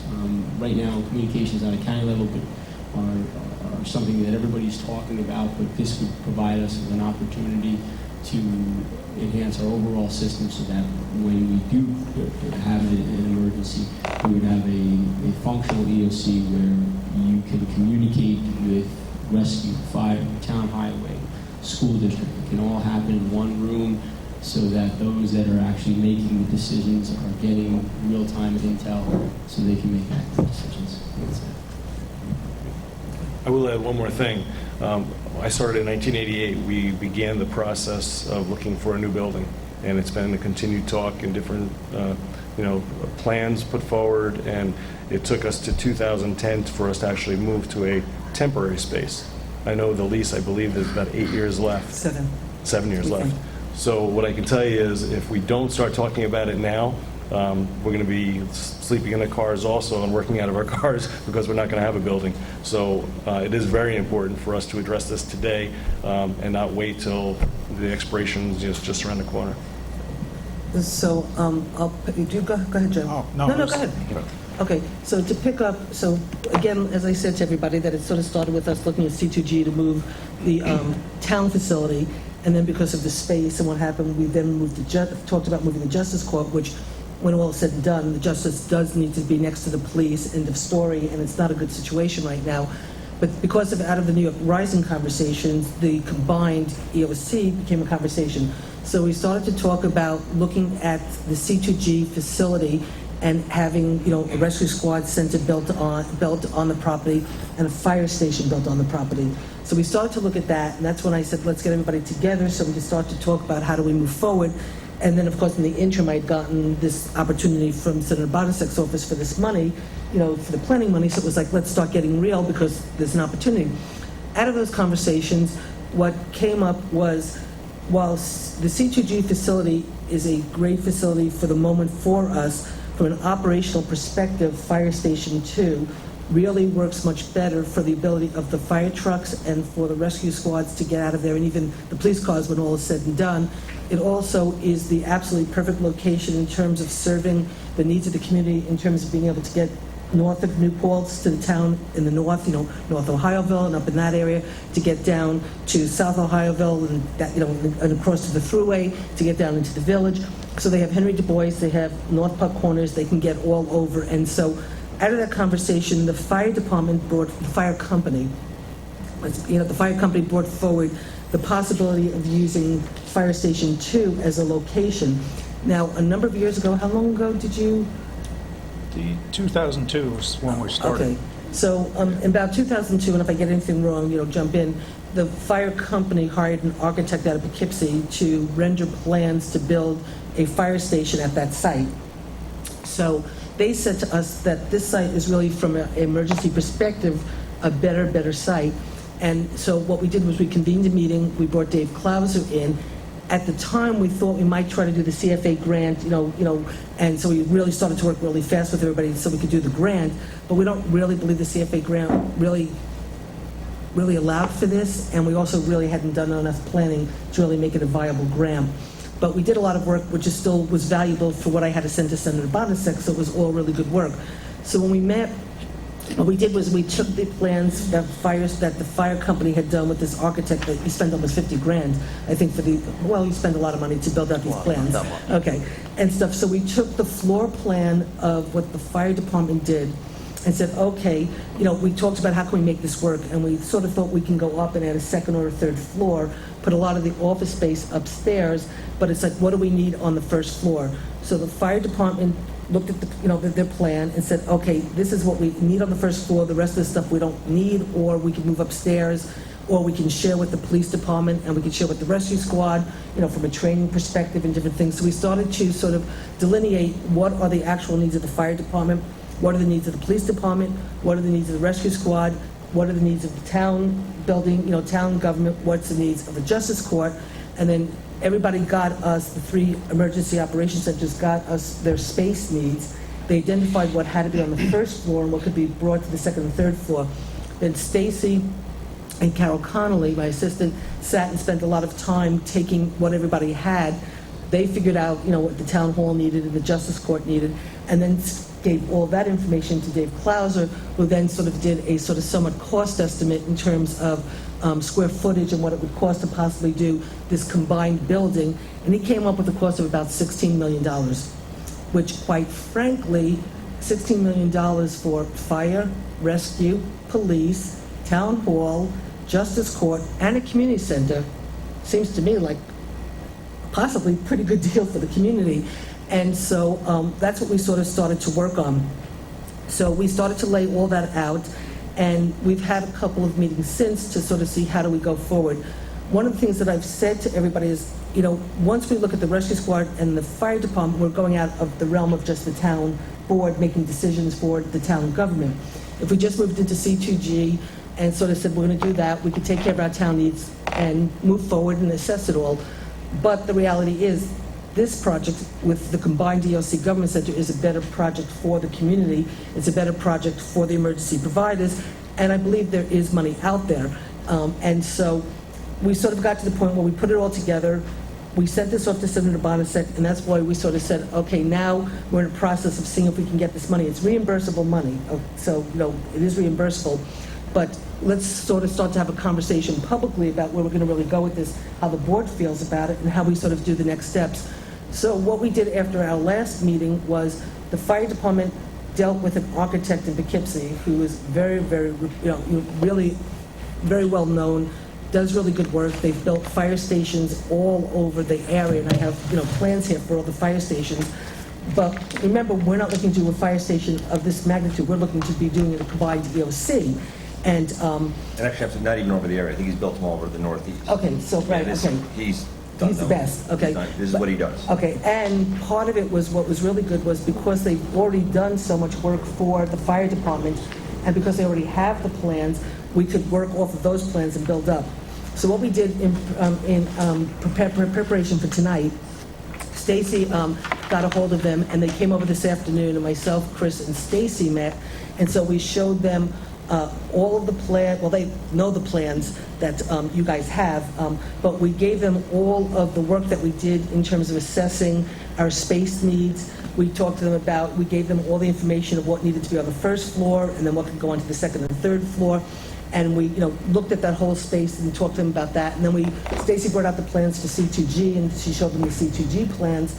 So where we left it this afternoon was that we asked them to get back to us the cost of a feasibility study to an extent, and if I'm getting this wrong, Stacy, like not full architectural renderings, okay, because we're not there yet, but to sort of, what would it take if they go to Fire Station 2, take the plans that the fire department already had, take all the information that we assessed, give it to them. Now they roll the dice, they take it together, and they sort of say, okay, this is a sort of, how would you describe what they would do first, Stace? It's like a feasibility study almost. Yeah, give Stace the microphone. It's similar to a feasibility study, you know, they're gonna give us a quote of what it would cost for them to do the work, for us to determine if project A is gonna work, and if project B is gonna work, and which one ultimately would be better. Well, no, that's not, I'm sorry, I don't mean to correct you, because what we ultimately decided was, originally, we first said that we wanted them to look at doing everything at C2G and doing everything at Fire Station 2. But then what we decided was, if we're all in this together, and the fire company still does have to go back to the fire company and, you know, make sure everybody's on board, and the rescue squad's executive committee is definitely on board, but they just have to, you know, and they want to move forward to an extent. Of course, it's a business decision, but they understand this is a good business decision. We sort of decided that if we're all in it together, Fire Station 2 is the location to have this combined EOC government center. Correct. And so we want them to do a feasibility study of what it would, you know, a feasibility study where we pay them to then sort of do a somewhat design to come up with a plan and a cost that if we went to the next step, what this kind of building would cost and how we could do it, what the, you know, can we do it, are there concerns? And then if we're going it alone, where the rescue squad and the fire department aren't with us, we still have an obligation, we believe, to take care of the needs of town hall and the justice court. So we said on C2G, just look at C2G to meet the needs of the town alone, but then do the Fire Station 2 to meet the needs of this combined EOC. So we talked to them about doing a feasibility study of that. They basically said the cost would probably be about $10,000 to $15,000, but they are going to get back to us with a proposal that we might have next week for you, Jeff, to, you know, deal with the board, or we can hold off. But that's what they were going to. And the cost, if we did go for the study, the cost that we incur with them, if we move forward on the project, will be credited to the architectural rendering costs.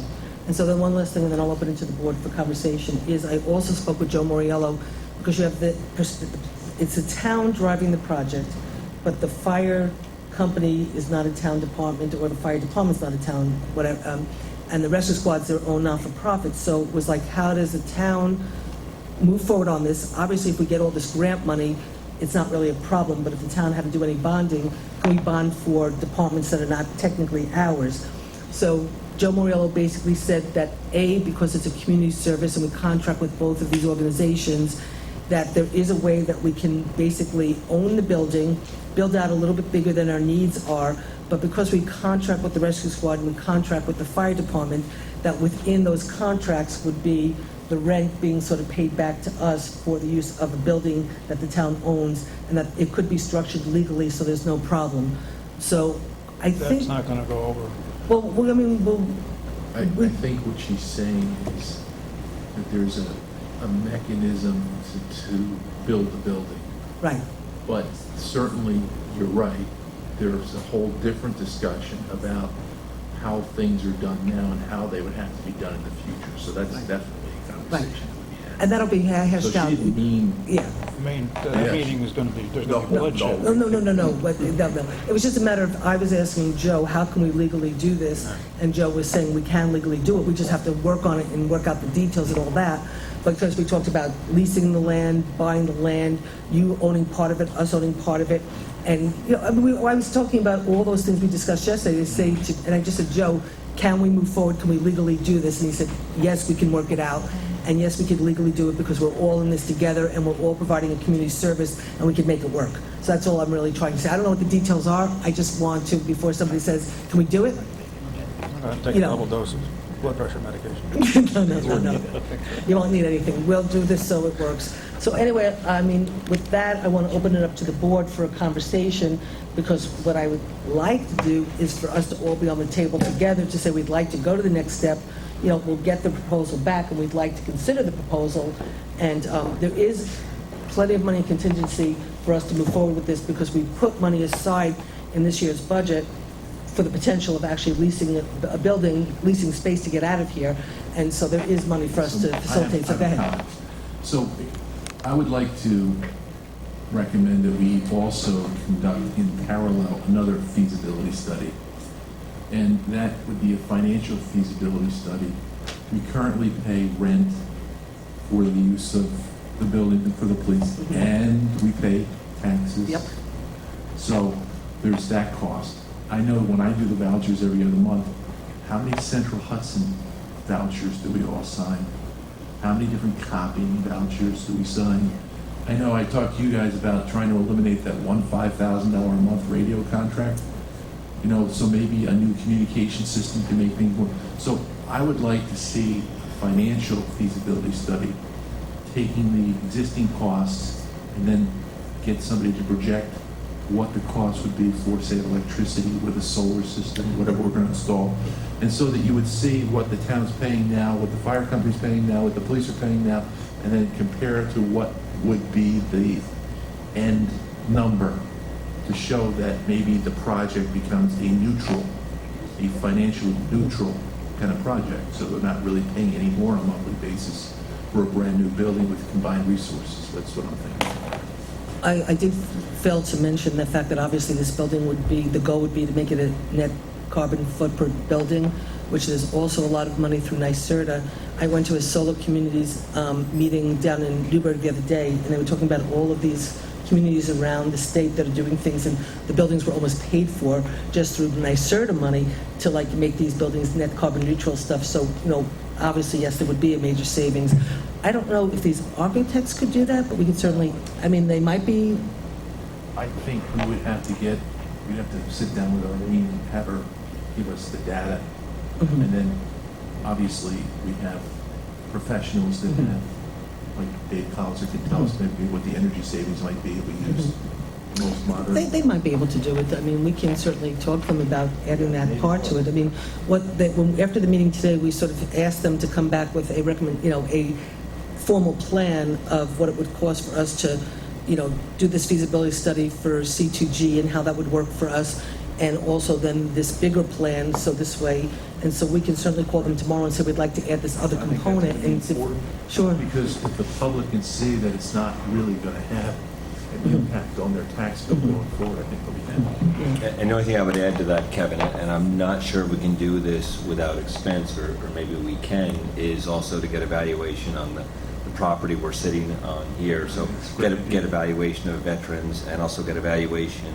We would have to have further talks with Rescue Squad, because they actually own that building, but they would also be able to sell that building, and I don't know how that would also play into it. So I think also getting the value of what we would be able to would then become excess inventory.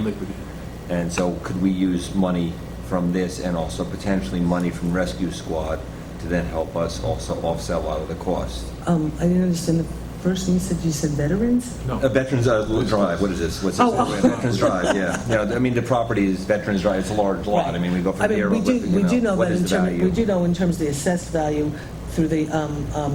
But actual market value, assessed in market, or separate. But I know the assessed value is like $1.2 million, because I checked that out when we were looking at C2G versus this, and if we could do a building swap. So I think the assessed value is about $1.2 million. In terms of the commercial market value, we could certainly try to... And I think also maybe if we can include the Rescue Squad building in that too. That would take a little...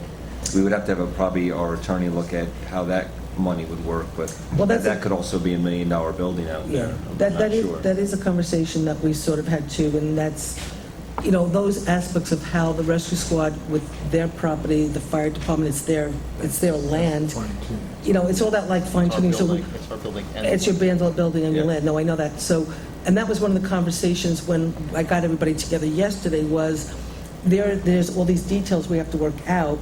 And obviously, these are the devils in the details, which could stand in the way of the project, which is why we don't want to forego trying to see what we could do for the town government, because we have an obligation as a town board to take care of our needs. And that's why I don't want to walk away from looking at the C2G building for us. But those kind of details do have to be worked out. But until we sort of, I think, it's almost sort of like in a way, in order for the fire department and rescue squad, to go sort of further, we have to get it to like a next level so they can go back to their boards and membership to sort of say, do you want to, and then how do we make this work? And so those questions can't be answered. Like we said yesterday, we can't answer these. We just have to agree that there's a will to work together, that we're all committed to trying to make this work. And one of the things, like the fire department said yesterday, they couldn't go to a bank and ask for $5 million to build a new fire station.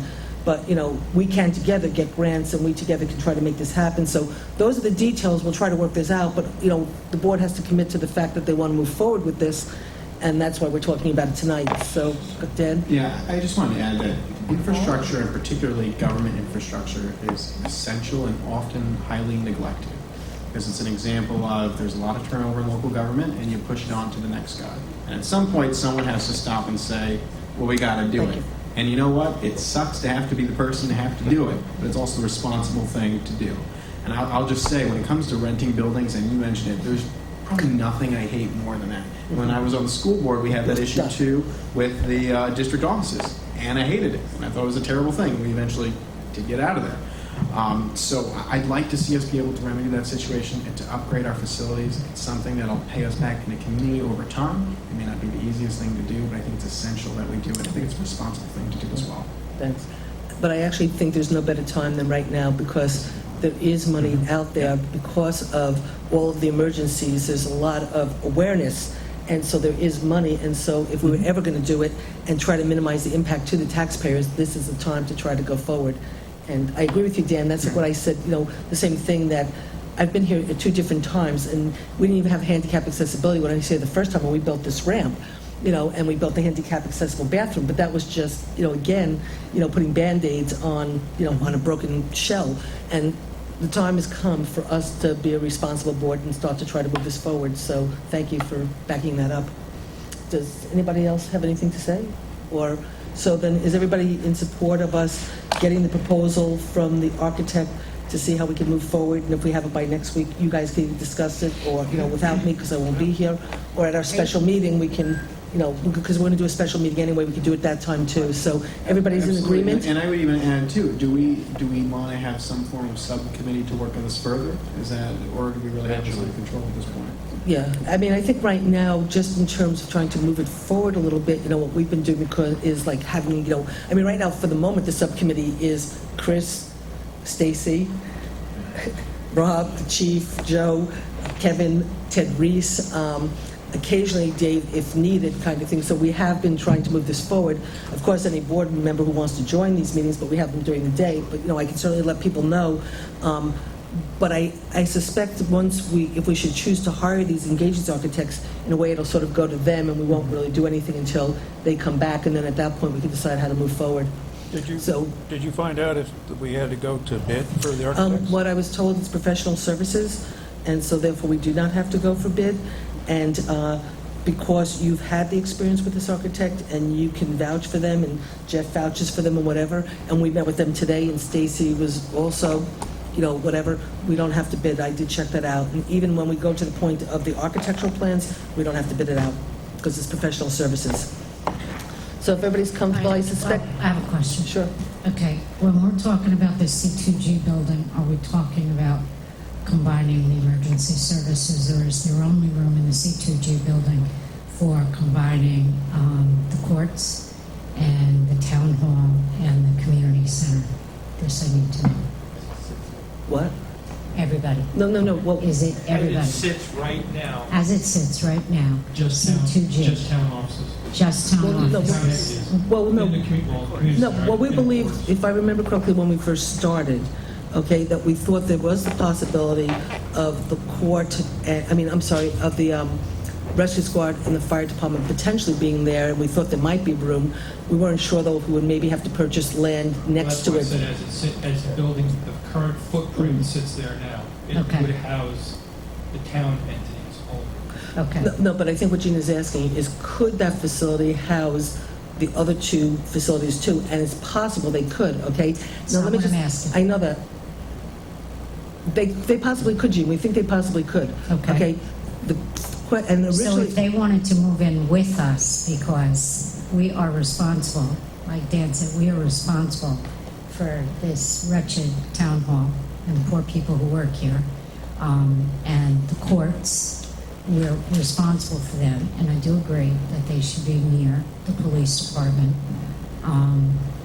So my concern, my primary concern is for the town employees, particularly if not everybody is going to get on board for that lovely parcel, which I'm more in favor of, because I think that you have significant concerns with handicap accessibility at the C2G building. Because Rosanna's office absolutely has to be, and so does Stacy's. So I do have concerns with your building. You've just confused me. I don't mean to confuse you, but I think that since we're looking to sell this building, improve the town for the future, and have the municipal infrastructure, then we have to be in control. And I'm not sure we're going to be in control with the parcel on the corner of Henry and Northcutt.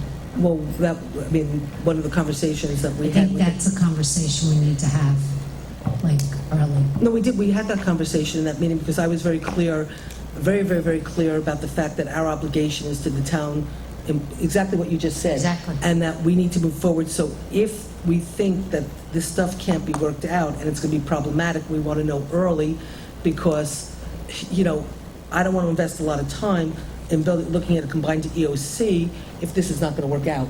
I agree. So simultaneously, one of the conversations was that the fire company would sell the land to the town at a fair market price, and it's the town that builds the building, and then we figure out how the rescue squad and the fire department become a part of it. And so that's why when we decided that, because that site works best for. I would agree. Okay, and because we could probably get a lot of grant money for combined DOC, that we would look at the bigger project there, but we said to the architects today, look at C2G just for the town alone, because we have to move forward. And so if at any point we see that this isn't going to work, we're still doing what we have to do on behalf of the town. But I think that the conversation for a combined EOC on the corner parcel needs to be a primary conversation, and that conversation needs to be had quickly. And then I think we can make a decision about which way we want to go. And So, Gene, you're recommending proceeding along one path first. I'm saying that we need an answer to the question. Rather than spending money twice, we can spend money once. Good idea. And I suspect, and correct me if I'm wrong, but I suspect from the perspective of these guys, the cost to do C2G alone versus the cost of doing both is not going to be that big of a spread, in terms of, it's not going to be half the price to do just C2G. Part of the problem, Gene, in a sense, when we were talking with the fire and rescue, is if we're able to, they're going to have, the fire department's going to have, you have your next meeting, you said like. We have a monthly meeting first Monday in August. Right, so they're going to have a meeting in August, and after that, we'll probably have a general meeting that includes all members, lifetime members. so they're going to have their meeting, August, at the very beginning of August. Right now, the executive board of the fire department is pretty much on board, which is why we're sitting here, because I was asking the exact same questions yesterday, which is why we had the meeting before we came here, to sort of say, do you guys really think we could try to make this work? Because if not, we'll just go to the C2G route. Right. And so what they said was, while it might not be easy, they understand that this is a unique opportunity, that there's potential grant money. So what they said was they would have their executive meeting, or their meeting August 1st. They are going to continue to talk, they'll bring that forward. And as long as there's general support, then they have to have a meeting with the company where they have to bring everybody together, even past fire chiefs, to get everybody on board. Okay. So I think it's an opportunity that the fire company is not going to see again, but it sounds like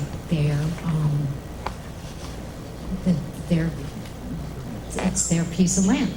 Yeah, we would like a definitive we would like a definitive position to explain to them how the ownership is going to be handled. Well, and I think that, I mean, I can think of 3 or 4 different alternatives right now, just off the top of my head. So I don't think there's anything specific to discuss yet. I think once we get this preliminary information from the architects, then there's going to be a bigger discussion about, you know, possibilities of purchase, possibilities of how the expenses are paid back by people that operate out of the same building. It's a little bit more complicated, but it makes the most sense going forward because it'll be more efficient for everybody to move ahead, conduct your business in a more efficient way. I know it will be. It will be for you and for the police department and for the ambulance squad and for town hall. It'll be more efficient. And But it's it not, might also come down to, like, I think you said, Joe, that, or it was Susan that said the fire company couldn't go to the bank and get $50 million to build the firehouse out on Henry and North Putt. But the town would have more borrowing power because of the budget and because of the credit rating. And so that might be another way. Also, all these other funding possibilities may not be available to some things like the fire company, and yet, or the rescue squad as a private entity, and yet the police department is part of the town entity, and it just may be beneficial funding-wise that we would be able to get more free money as a town thing. So that might be another way that you need to look at it, because it's an incredible project. yeah, and just, you know, it's a very sophisticated formula that will eventually, everybody will sign off on, but there's no way for us to articulate that right now until we see whether we can do it to begin with. So until then, I think it's premature to try to even have a preconceived notion about what's going to happen. So we shouldn't have that meeting yet. Well, you can have a meeting to discuss that conceptually we want to move ahead together, but nobody's committed to anything yet. Okay. And I think that's the most important point you want to make, and that everybody has to feel comfortable with a project once it's finally reduced to something that's definitive. And then, obviously, everybody's going to make their respective contribution they're happy with, and everybody else sharing the expense. That's it.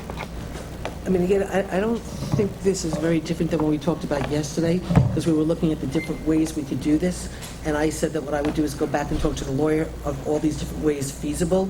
But if I remember in the general conversation, I think there was somewhat of a general consensus, and if I'm wrong, you know, Chris said at one point, because we talked about, we own half the building, you'd own 1/3, the rescue squad would own 1/3, and at one point, Chris had sort of said that his preference would be if the town owned the building, but then we figured out how, you know, what we, rent it or whatever, that then Chris could go fix your light bulbs and, doesn't have to say, well, I can't go in and fix the light bulbs because that's not my building. And, Chris could go clean the entire building, and it says, well, I can't clean that building because, that I can't clean your side because it's not my whatever. So Chris was saying from a maintenance perspective, having the town own the building, but then, But then there's 5 other ways to do it too. Yeah. The only thing is, you could co-op the building and everybody could own their piece. There's lots of different ways, but like the I don't village now. Right. I don't think that you should get yourself pigeonholed into any one idea right now because it's premature. But the only thing is, which I agree, but they have to go back and sell this to their membership. So they have to explain it to their membership, and there's really nothing definitive to explain it except that we want to move forward with this idea. No, we all want to move forward. They want to move forward, but they still have to get a membership to agree to want to move forward. So Joe's That's actually incorrect. Oh, okay. The membership is in favor of moving forward. Okay. Since like 2002 or earlier. We've been wanting to build a building for I know, a very long time. But this is a I mean, blind. the footprint that everyone keeps looking at, these draft prints that we're using, That's everything that we need for the next 100 years. The fire department needs for the next 100 years, not the town and the courts and the police. No offense to any other municipality. But this is a footprint that we've worked on and spent money on. I'm not at liberty to say how much money we've spent on this already. But the bottom line is we put a lot of work and a lot of time, man hours against this, that now we're glad that everybody wants to move forward on this. But, I mean, the bottom line is, yeah, we want to move forward, but as of right now, that piece of property is owned by the New Paltz Fire Department Incorporated. The building is owned by the New Paltz Fire Department Incorporated. And it's going to come down to either A, it's going to have to be something that's an agreement to it's a leased piece of property, or it's going to be a sold piece of property, and you're going to build a building that's going to be big enough that everybody's going to live in. I mean, I've read through I've read through some of the stuff that you sent up to the senator, and I think it's great that we sent stuff to the senator. But my concern is that we built a building that's 21,000 square feet, for example, that for the fire department. And I'm reading through this, and now we're crammed into a quarter of the building, the way it looks at the moment when I read through it. I mean, I'm glad we're going to raise a couple floors, but again, I'm concerned that we're only thinking about how much space we need right now for everybody. And I think we need to make sure that we take in consideration how much space we're going to have to grow into as well. Well, Stacy specifically said that, or was it Chris or Stacy? Stacy and Chris both said that specifically today, that we don't want to build for today's need, we want to build for future needs. I understand that. Okay, and so what I just want to add to is, yes, we talked yesterday with Bill that, yeah, if the town was to buy the land, we'd have to buy it at fair market value. When it would be an appraisal, we buy it at fair market value, because that's the best way to make it work for you and for us. You know, so this is a partnership. It's not, you know, we understand that. In terms of just defining the space, we didn't define that space. No, we did. Right. No, I know, but what we have in here is what the people representing the fire department at the meeting, Bill, Joe, Kevin McGuire, whatever's represented in there was given to us through them. We didn't come up with that. So, and then it might be less space, but because part of the reason it's less space is because they've all now agreed, at least the people at the table, to share some of that space. So like where before you might have had a training room, they were sort of saying now that there could be a training room that could be shared by the police, fire, and rescue. You know, and there were other things. So all I want to say is whatever's reflected in there, it was like, guys, what do you need? Tell us what you need. We'll take it, we'll pull it together, and we'll put it on a piece of paper, figure it out, and get it to the senator. So whatever space is in there is from you guys, not from me or anybody else. Understand.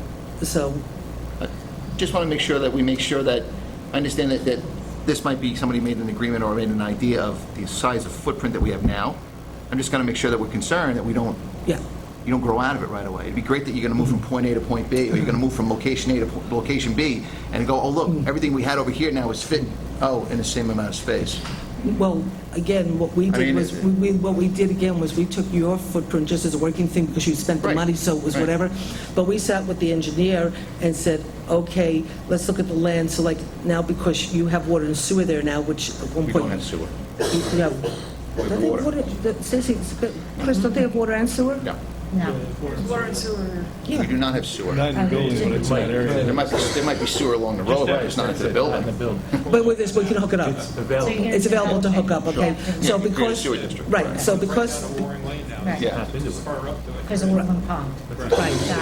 right, because of Woodland Pond and because the town put in, you know, It's whatever. available. So it's Yeah, it's available. available. So the point being is the fact that because now sewer and water is available, that makes more space available, you know, it makes more space available because we don't need it for water and sewer.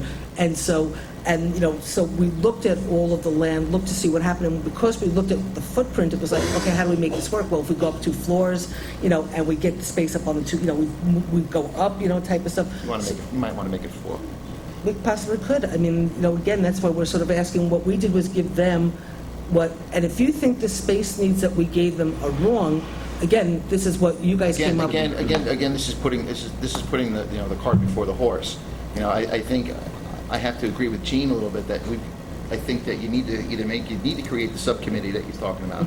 I think we need to go back and find out from the company what we'd like to do with the property, or how we want to move forward. At least have a couple ideas. I mean, we could sit here all night and go around the table with this. You know, I think everybody's in favor of moving forward with this. I think we just need to have I think, like Joe was saying, we need to go back and give them something to say, look, everybody wants to move forward, and they really have, you know, at least something, you know, fleshed out here. There's not even a back. I think what you want to do is you want to find out whether or not this whole idea works on the property. So So if it does work, then we have at least the ability to then talk to you about what the next step would be. Fine. That was part of why we met today, okay? What we understood yesterday, and Joe, correct me if I'm wrong, is that your membership, okay, needs to determine whether or not they want to pursue moving forward with this type of project. Not say, yes, we're definitely going to do it, but yes, we would like to continue to move forward with this project. Because if for whatever reason the fire company membership doesn't want any part of it, okay, we need to know that we need to go in a different direction. Right. Okay. And that's what, in August, if I understand, at your meeting, you bring it to your meeting, I think that's what Bill said, and then you're going to call a general membership meeting. Yeah, but for that purpose. what I'm worried about is what I've experienced in the last 48 hours. I sat next to Bill DuBois, and Bill DuBois said that he and Kevin talked, and they would be happy with some kind of a lease arrangement where we would maintain ownership of the property. Okay.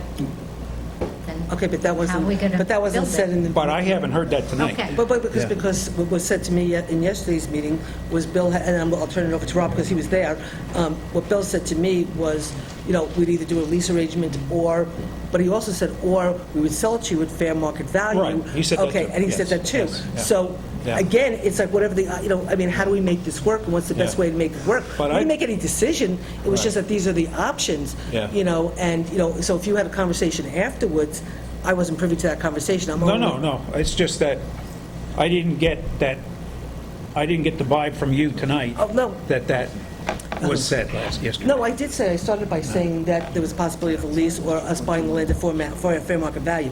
Our attorney might say that he wants, that we should own the land because, it's like, what happens if you then, again, remember yesterday, just real quickly, and then remember when the rescue squad said, well, if we sell our building and we move in and we're doing a lease, but then in 5 years you decide that... Yeah, I remember that, You yeah. decide that you need more office space, so you kick us out. Right. That's what I said, we have to do a 99-year lease, so you have security. Yeah. All of this is, we all have to be in this together to make it work for all of us. Exactly. Otherwise, it doesn't work. Yeah.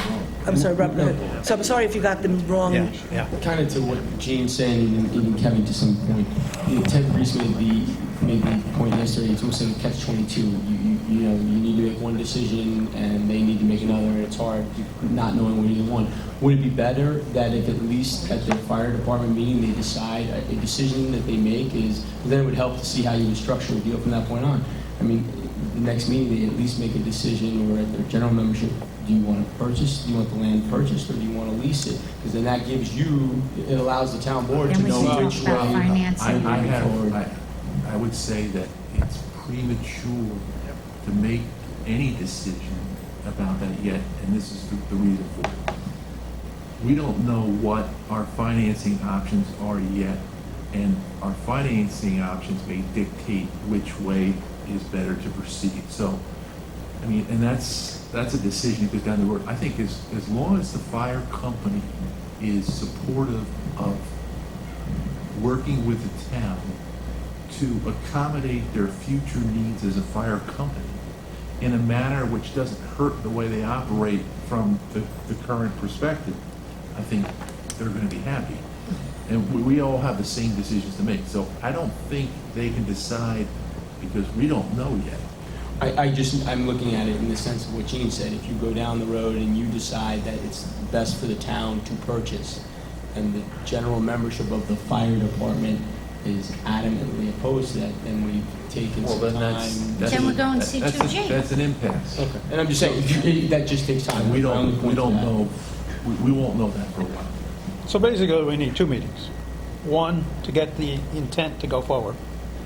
And two, once we know about the grant, and And you've the had particulars. and the lawyers have had their conversations, we get the particulars, we have the second meeting. That's it. Well, I don't know. Probably more than 2 meetings. No, I don't know if, I don't know. The first meeting, look, I've heard things that the fire company doesn't want to be in the same building with the police and the justice court. I mean, so there are decisions that the fire company has to make in terms of, do they want to be in one building together with all of us, okay? If they want to be in one building with all of us together, then how do we make this building work is the next step. And I don't know, legally there are issues, there's desires, there's legality, and then in terms of when it comes to the financing mechanism, that's all going to be pieced together, because at the end of the day, we could get a HUD grant, we might get the New York Rising, we could sell this, we can completely bond. That's all going to be worked out as we move forward, and those details will be worked out. But if there's no will to even do it because nobody wants to be together, then let's hear that now, so we can just move forward with C2G. That's what our first meeting's about. Right. No, I don't know if at some point if it would. It took us a half hour to figure that out, but I think we did. I just know that they have more needs that in terms of how to move forward than some of us do.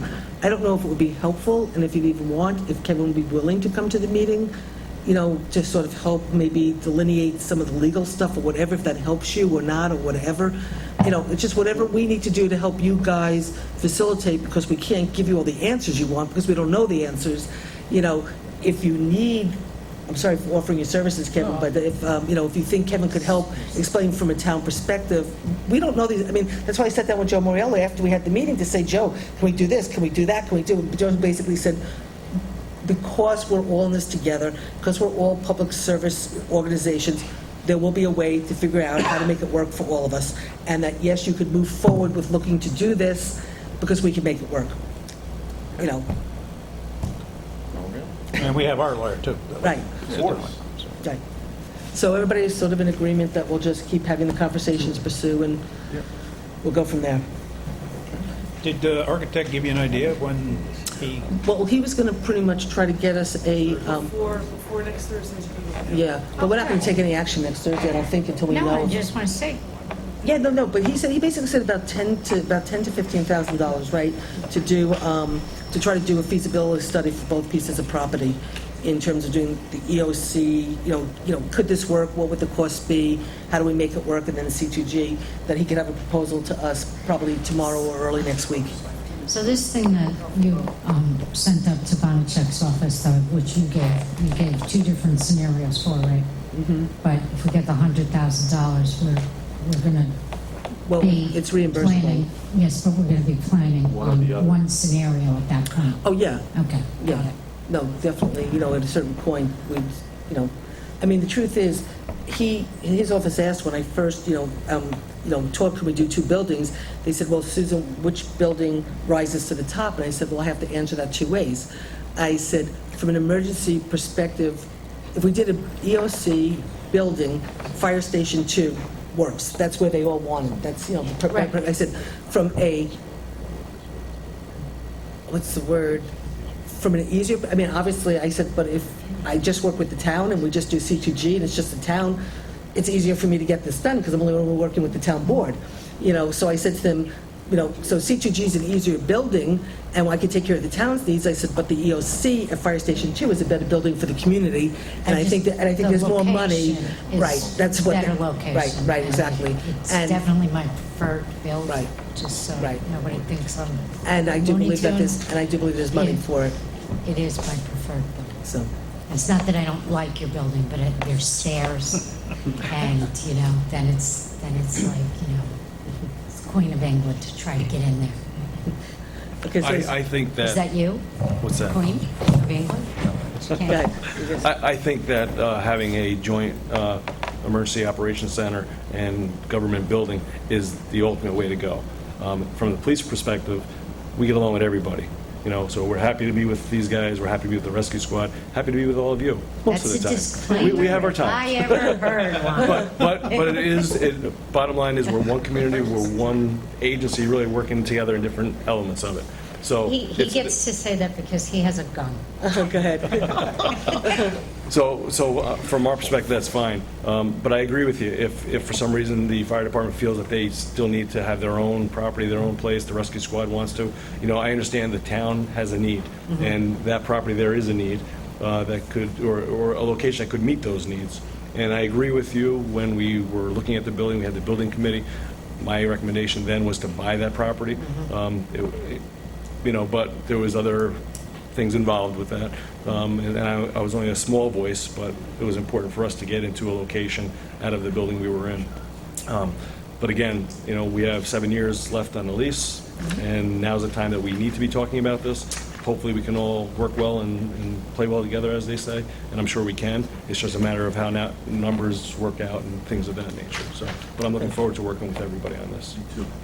Okay, great. Is there anybody else? Go ahead. Yeah, so, just really quickly, so, you'll be on vacation.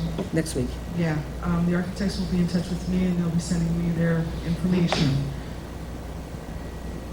Prior to Thursday is what they had said. I'll just distribute it to all board members and Carol and Roseanne. Yeah.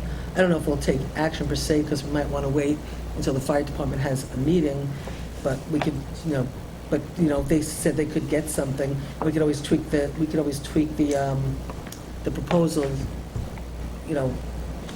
I don't know if they're going to break it up for C2G, like this is what it's going to cost for C2G, and this is what it's going to cost for the EOC.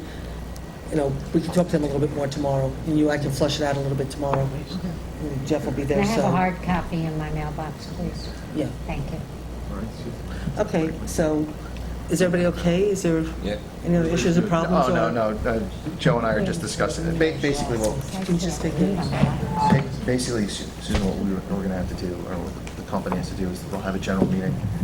We announce at the next meeting, or come up during business, and then what they have to do is we'll have to put a letter out to and have a special meeting for all the members. So that's basically where we stand with it, in the next month and a half, let's say, so to speak. Bill and Joe had explained that to us. Right. And so what they sort of said right now is that the executive committee, by and large, is pretty much sort of supportive, which is why you're here, but we understand you have the whole membership, and that's... Yeah, there's... So we went through that whole thing, so we understand that all, and we're aware of that. Sure. So... Okay, great. Thank you guys for coming and joining us. Thank you very much. Pleasure. Thank you. Good night. Okay, so... Trouble. That's why I wanted to let you guys go first. I knew this was going to be a long conversation. He's packing under that jacket. See you guys later. I said I would put you first because this was going to be a long conversation. You should have let her. Okay, so... How much more character do you need? Because Marion's saying, I got enough character, right? I had enough character. Okay, so now let me do... You keep talking. Okay, and then we'll turn off the light. Okay, so we'll talk after. So, okay, where we're at now, guys, okay, is the town board knows that,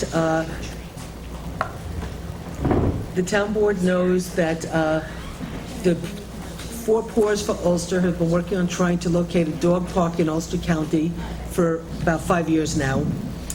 When I was county legislator, they were dealing with me up at the county, but it was when I came back to this town that we were able as a board to collectively get land by the Field of Dreams and enter into a contract with the county. So Four Paws has done an awful lot of work in terms of raising money, doing a lot of work, going out there clearing the land. They spent like all last summer, clearing the land, doing things. So the last piece was really how we were going to raise about 25 grand for the fence to make this happen. And County Executive Michael Hine ended up finding some money in his building and grounds budgets and chose to allocate it to the dog park.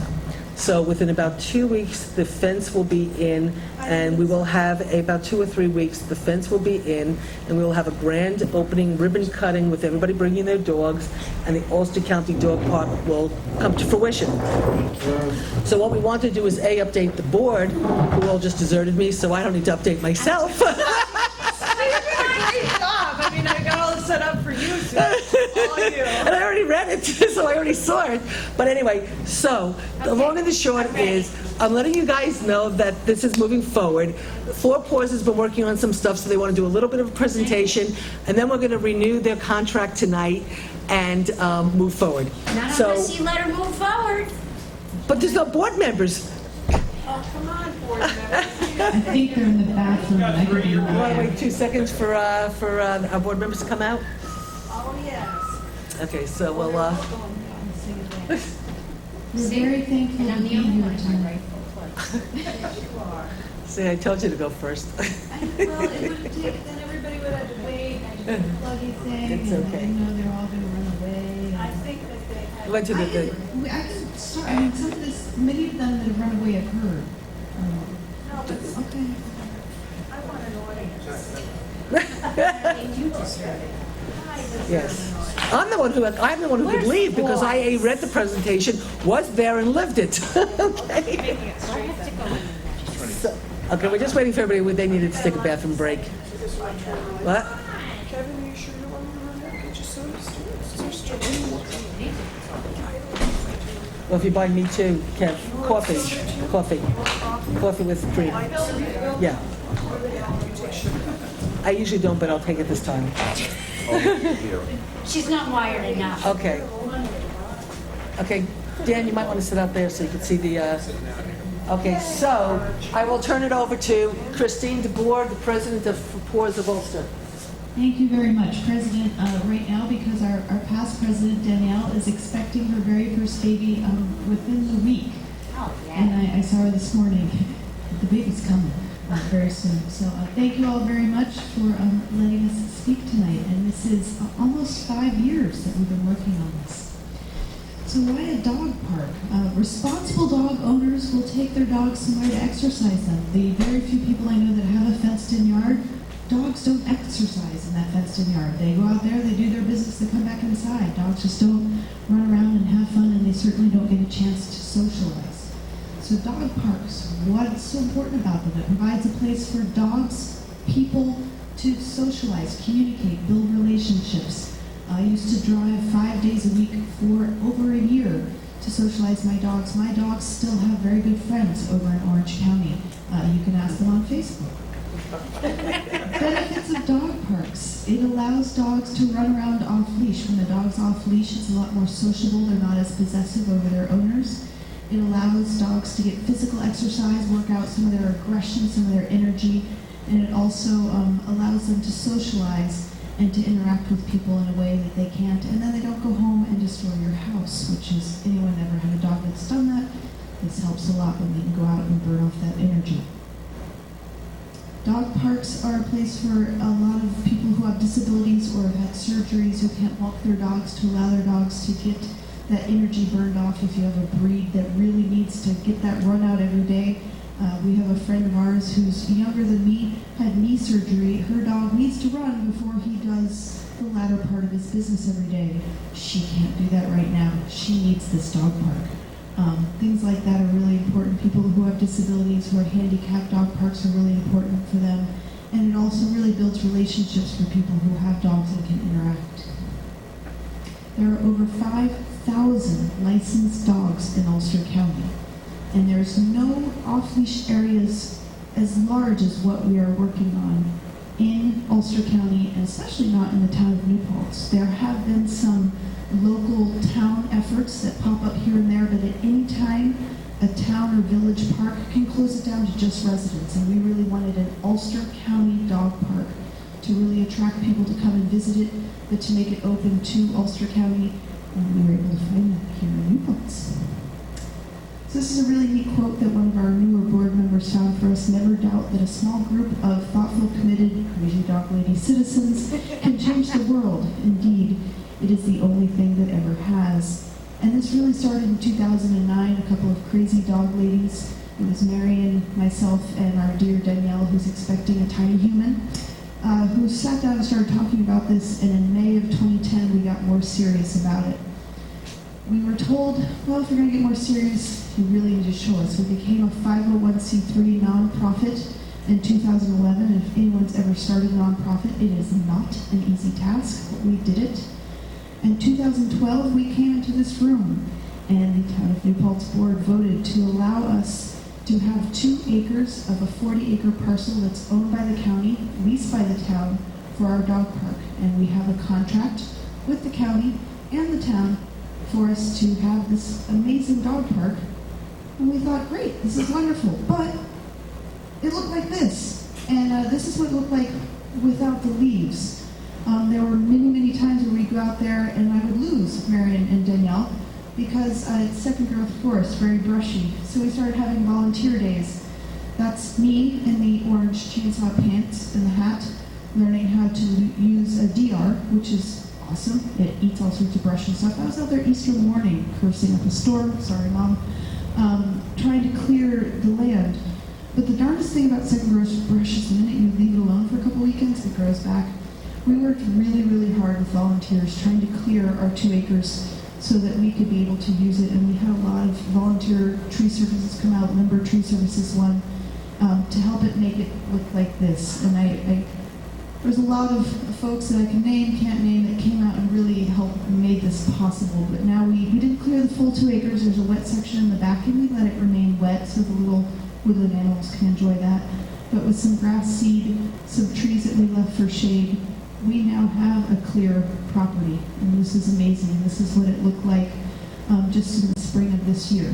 So great. Now what? Well, we needed a fence. And on July 10th, 2014, just last week, County Executive Mike Hine made a double whammy, really exciting announcement. He shared that he is launching an initiative to do an anti-tethering law to go after these not-so-wonderful dog owners who tie out their dogs without any food, shelter, kind of give the police a chance to go after these folks and really protect these dogs. And at the same time, he found funding, as Susan mentioned, to give us the money for our fencing, which is around $25,000. And not just give us the money, but buy the fencing, get it installed, and our dog park will open. And do the signage. And do the signage. And this is huge because we're looking at, we're doing our fundraisers, we're working so hard, but the fencing was our looming kind of, how are we going to do this? So this was a really exciting announcement. This happened last week, and I need to point out that's our very wonderful previous president, Danielle, there with her pregnant belly. And so we're very excited. It's a really exciting day, and that's kind of where we are now. Our dog park dream is about to open by the end of the summer. This is a rendering that was done by one of our newer board members, Karen Bennett. She's a veterinarian at Compassion Vet over here in New Paltz. Her son did this for us, and we had this made so we could show people, we're serious, we're getting this made. We have a small dog area and a large dog area. The rendering is a little different than what's actually going to happen. We're going to have those little boxed areas inside, but you walk in to the double gated area, you unclip your dog, and then you enter the dog park area. You notice these little doggy pots, kind of look like toilets. Sorry, I don't know how to describe them. And we've got some doggy benches. We're actually planning more than that. We have trees, a couple of rocks, and we laid out the fencing. Actually, on the day of Mike Hine's announcement, the minute we finished the speeches, the county fence guys, I called them, snatched me off the podium, and while everybody was having the great pictures taken, I was out in a dress laying out the fence with these guys. So they're serious. We're getting our dog park. Oops, I went the wrong way. So some of the things that we're raising money for very, very quickly, and we already have sponsorships for. We have 2 doggy waste disposal cans already sponsored, and several more verbal commitments we're waiting to get the funding for. And then several benches, one we already have funding for, and several other commitments on those. And the benches are so important, especially for anybody with disabilities or injuries, so they can come into the park and sit down. And we're really excited about moving forward with those. With the doggy waste disposal cans, we had our board meeting last night. We're going to go ahead and pre-order 6 of those so that they can be sponsored, even though they're already up, because obviously we're going to need them. So we're preparing and working hard. But some of the other things that we're still raising our funds for is our insurance for this dog park, continued maintenance, money we need to fix anything, and other amenities, shade structures that we're going to need to make this dog park completely awesome, because it's going to be. We are looking at sponsorship levels. We're going to have a little community board and be able to recognize our sponsors for everything that they're doing. We have a lot of the local businesses stepping up, especially in New Paltz, but also in Rosendale and some of the surrounding areas, Gardner, and they really want to be a part of this, and they recognize that this is a county dog park, and they're very excited to be a part of it. And, some of the benefits of being part of this county dog park is people come from all over. Dogs are really cute and adorable. Mine are absolutely adorable. I did my whole speech last week holding Cricket, which Cosmo was really jealous about. Now I have 2 terriers, so I'm kind of still in trouble. I'm in the doghouse. But being able to sponsor something at the dog park, people see that they use it so much. It's a great benefit for the businesses. People want to do memorials for family members. We see a lot of benefits to be able to provide continual funding to support the dog park and its needs. So we're almost here, and some of the things that we're doing to continue our almost here moment is on August 30th and 31st, we're doing a yard sale at Mark Shane's office. That's where Danielle has her day job. So if any of you need to clean out your houses and you have some wonderful junk, bring it to Mark Shane's office. I'm sure he'll love that I just said that. But the week before, we're collecting items and we're going to do a yard sale. We've done that before in Rosendale. It was a great fundraiser. And then we're having our 3rd annual 5K. It's in October 12th. And we actually stage it right from the dog park. People run along the road there, and it's enormously popular. It's actually, we have some runners that help us, and they're cat people, of all things, help us run this, and we have medals and everything else. And it's just been a really wonderful experience to get so many people involved in supporting us. And now it's going to open very soon, so we're really excited to share this with you tonight. And we're tickled. We're very happy about it. So that's my little presentation. Very nice. I told you I would be quick. Wow. So part 2 of this is the contract. So, we entered into a contract 2 years ago, I think, if I remember correctly. 2012, I think was the first one. 2012, and then That's when we got those? and so then we did I think we revised it a little bit in 2013, and so basically what you have before you is the same 2013 contract, but just updated for the dates for 2014. And so, I mean, obviously the contract's been vetted by the attorney. We've already... Yeah, and you have our report. Oh, yes, and actually, I have to say that is true, but I don't know if I shared it, I'm sorry. But no, but Carol might have put it on the website, she probably did.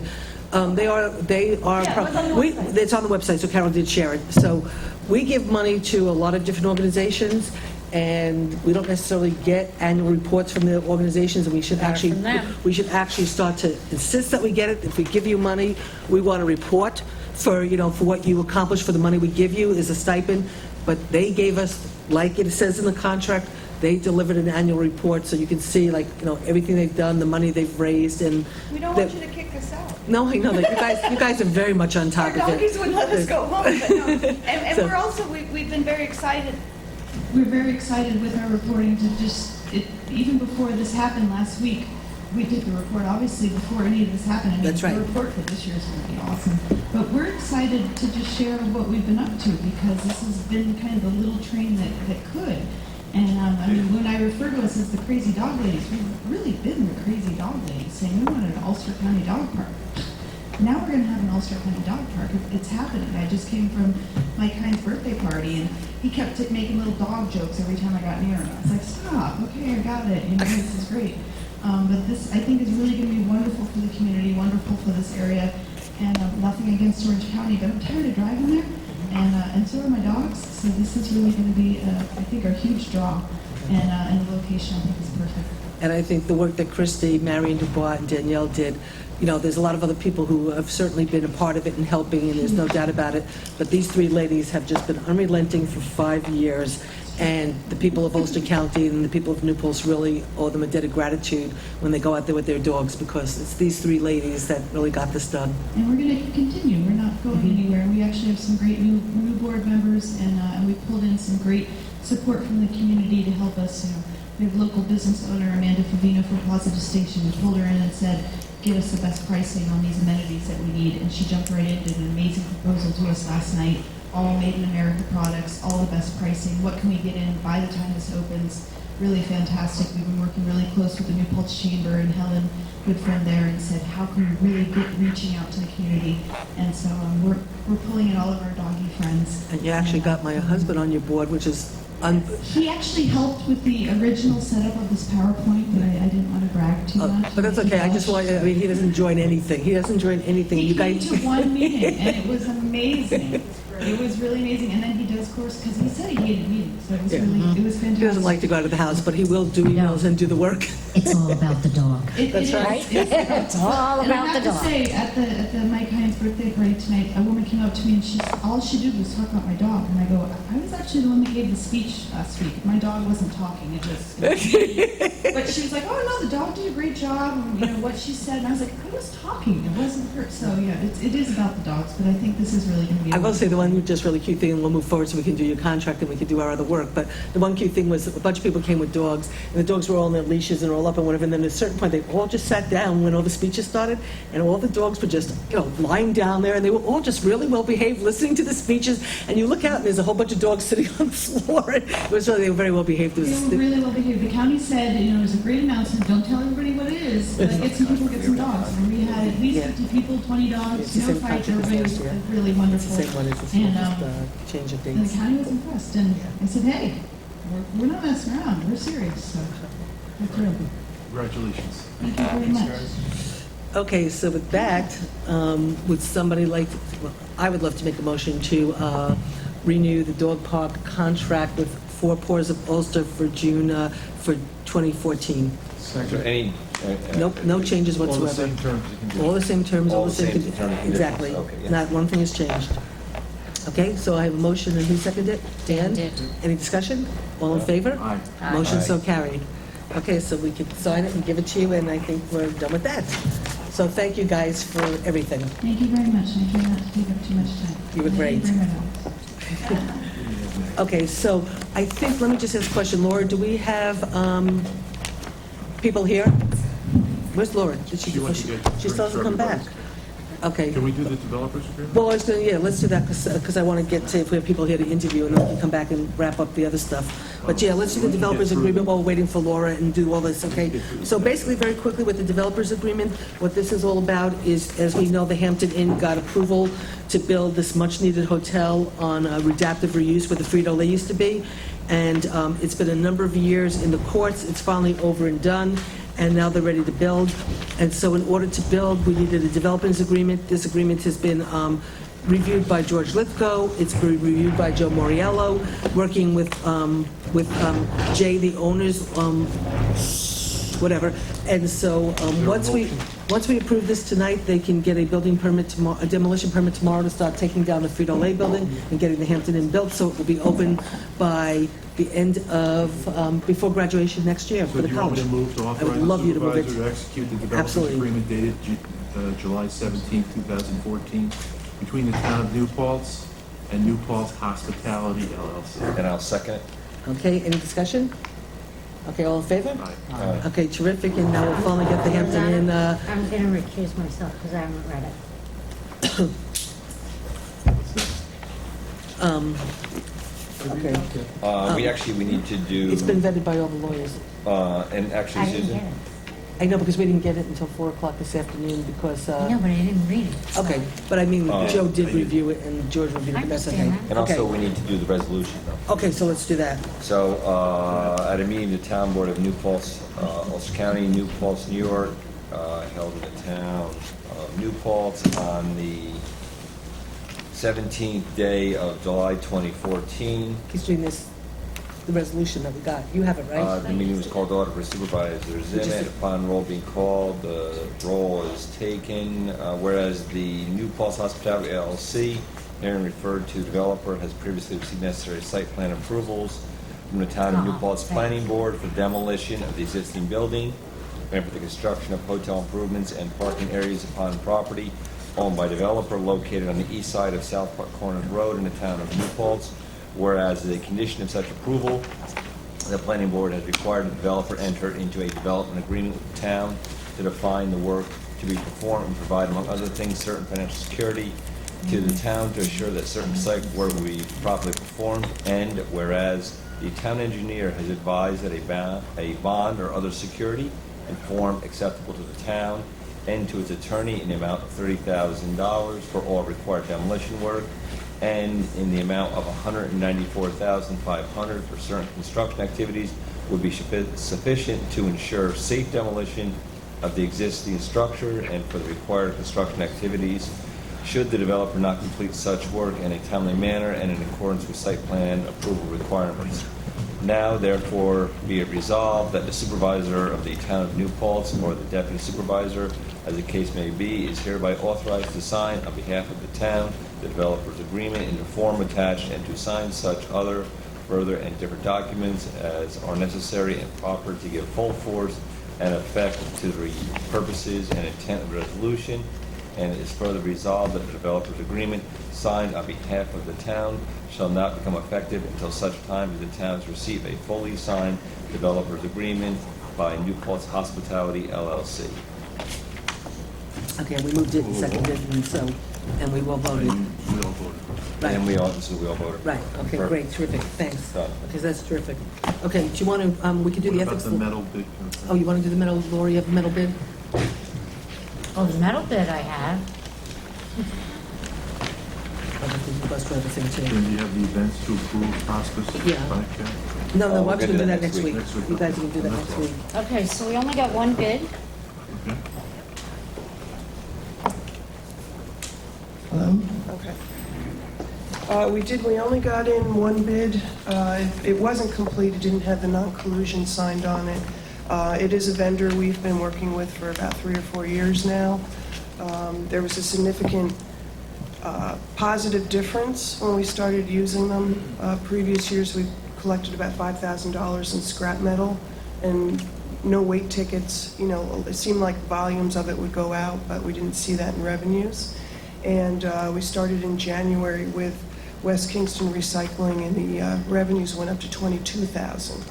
You know, they're not up that high now because everybody knows that metal has a value, and a lot more residents are taking it to scrap metal people themselves. But we've been happy with them. They came in at 10 cents a pound. The market value right now is 8.5 cents. So it's fair. Okay. And their service has been very good. You know, they bring us back a check. They come within 48 hours of being called. So we've been very happy with them. Okay, so do I have a motion to accept the, I make a I'll move it. second. any discussion? All in favor? Aye. Motion so carried. Thank you.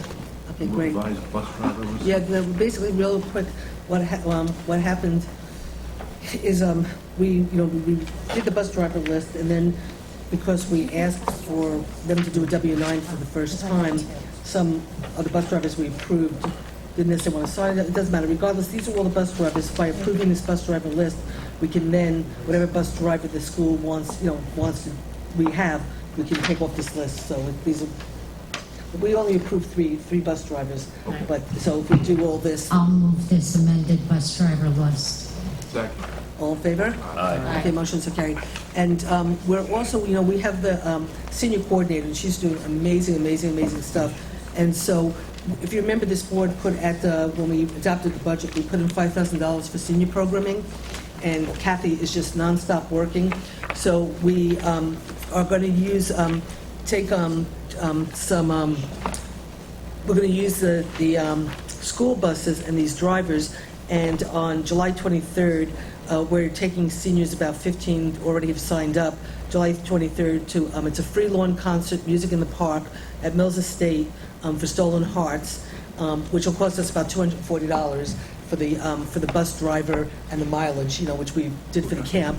And then on August 13th, we're going to go to West Point for the military band at the Vanderbilt Estate, which will be about $230. We have $5,000 in, so I think we could do a lot of programs for the seniors.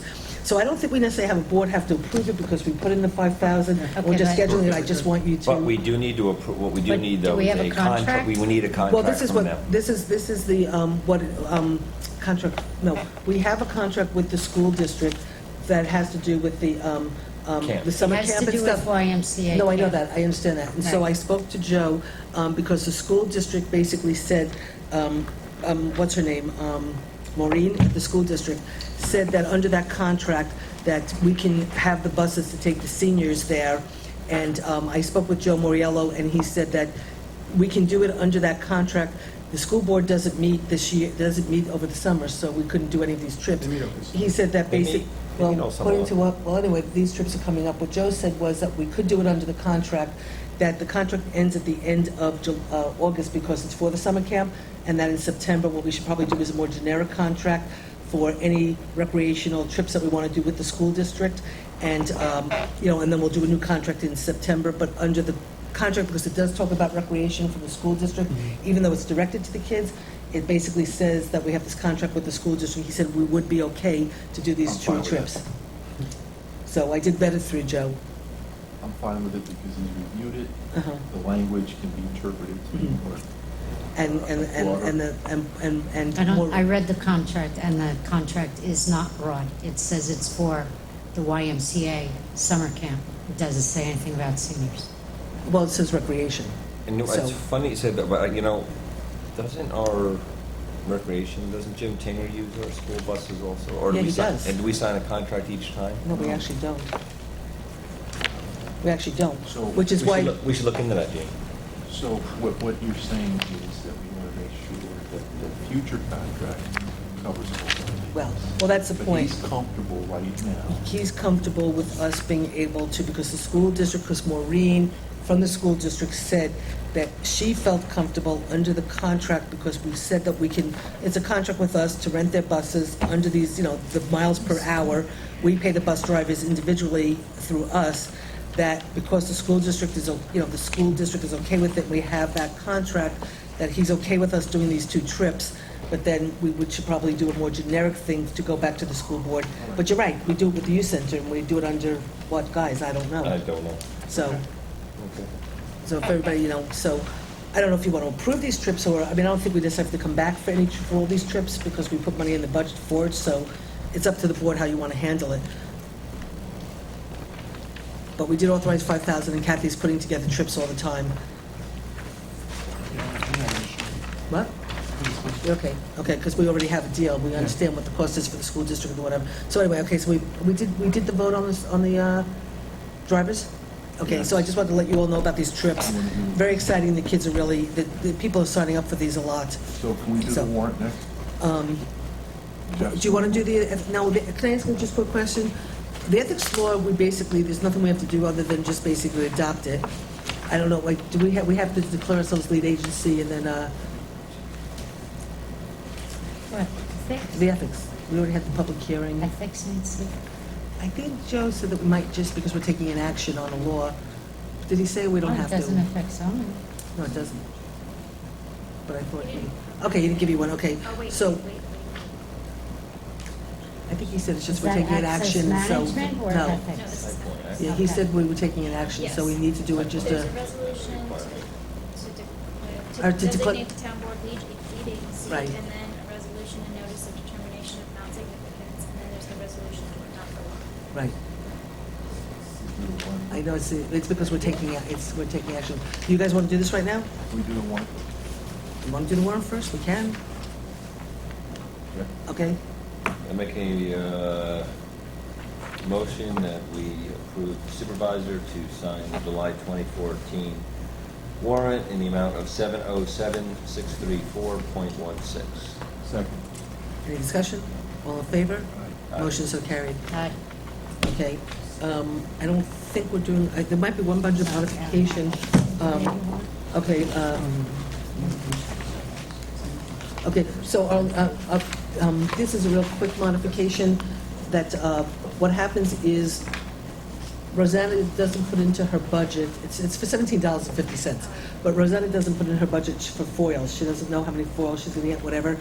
So, I will next year. but we're going to do that next year. We're going to just estimate and put money in. So Arlene asked us to, here, June, why don't you read this? You're good at reading this stuff. I guess. They were crediting the expense account. Right. You get all happy when you see the report. That's Look at you. You perk it up. Now she wakes up. I got a whole spreadsheet for you then. The $17.50. Spreadsheets. Gene, I got a whole spreadsheet for you then if you want. Okay, so this is to modify the budget and increase the revenue line 2770 for copy fees, or an increase of $17.50, which I'm assuming Rosanna collected, from FOIL requests, and increase the budget line A, 1330.4, town clerk fees, because she spent it, $17.50 on FOIL requests. And that's Arlene's request. I'll move it. Okay. Second? All in favor? Aye. Motion so carried. And then what I'd like, Dave had done a lot of work for the CFA grant for the soccer fields. I think it's either about $250,000 for soccer fields grant that we put in. And so when I was approving this stuff, when I looked at the bill for the engineer for the work he did, that we could take that out of Parkland Reserve because it's basically to develop fields, so it's not maintenance and stuff. So we want permission to move $2,341.20 from Parkland Reserve into the A Fund to pay for the engineer costs already incurred for the CFA soccer fields. So would somebody move that? So moved. Second. All in favor? Aye. Motions are carried. Sorry, I wasn't listening to you. I know, and I'm sorry, I should have let you do it because it had to do with money. sorry. I'm sorry I took that pleasure away from you. I'm sorry. Sorry. Okay, so that's that.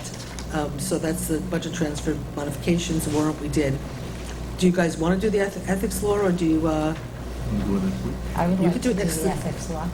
okay, so then we just need to do those three. Go ahead, Dan, can you get those from Rosanna?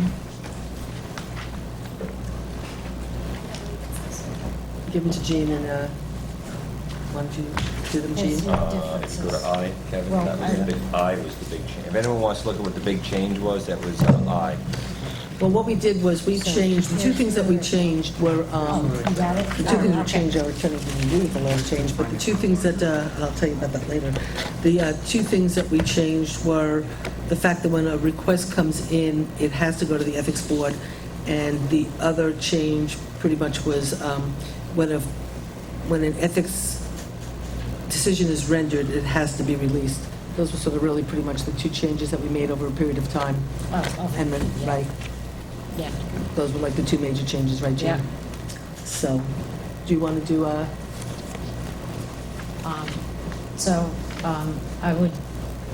I would like to move a resolution to designate the town board lead agency to review the environmental impacts of the proposed changes to the code of the town of New Paltz regarding the ethics law. I'll move the resolution. The proposed amendment to the code of the town of New Paltz must be reviewed to determine any potential impact on the surrounding environment as defined by the Environmental Conservation Law in Section 8-01056. And whereas any project having a potential impact on the environment must have such impact determined by a lead agency pursuant to the State Act and Town Code. And whereas pursuant to State Act and Town Code, the lead agency must be designated to review the proposed project. Now therefore be it resolved that the town board of the town of New Paltz designates the town board as the lead agency to determine all environmental matters, and it is further resolved that the town board of the town of New Paltz has compared the proposed action as described in the environmental assessment forms, parts 1 and 2, with the list of criteria set forth in 6 NYCRR 617.12, and determine that the application proposed is a type 2 action and that no further action is required to be taken under the act. you want to move it, Jean? I did move the whole thing. Okay, so Kevin, second. Any discussion? All in favor? Motion so It's a roll carried. call vote, everybody's ayes. Okay. Aye. Aye. Aye, aye, aye. Okay, go ahead. All right, then, I'd like to move a resolution and notice of determination of non-significance, negative declaration amendment to Town of New Paltz Town Code, and add a new chapter 15, ethics, to the code of the Town of New Paltz. I'd like to move this resolution where the Town of New Paltz Town Board has proposed a local law to repeal and replace Chapter 15, Ethics, of the Code of the Town of New Paltz. Whereas the Town Board of the Town of New Paltz has designated itself lead agency under the State Environmental Quality Review Act as set forth in 6 NYCRR 617.6, Section D3. And whereas the Town Board of the Town of New Paltz has compared the proposed action as described in the Environmental Assessment Form, Parts 1 and 2, with the list of criteria set forth in 6 NYCRR 617.12, and determined that the application proposed is a Type 2 application and that no further action is required to be taken under the Act. Okay, all in favor? Aye. Okay, we have to do roll call. Kevin? Aye. Jeff? Aye. Dan? Aye. Jean? Aye. Susan? Aye. Okay. Okay. And then, this is a motion To build local, to adopt the law. right.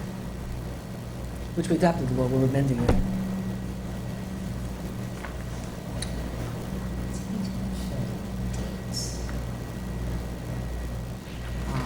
So I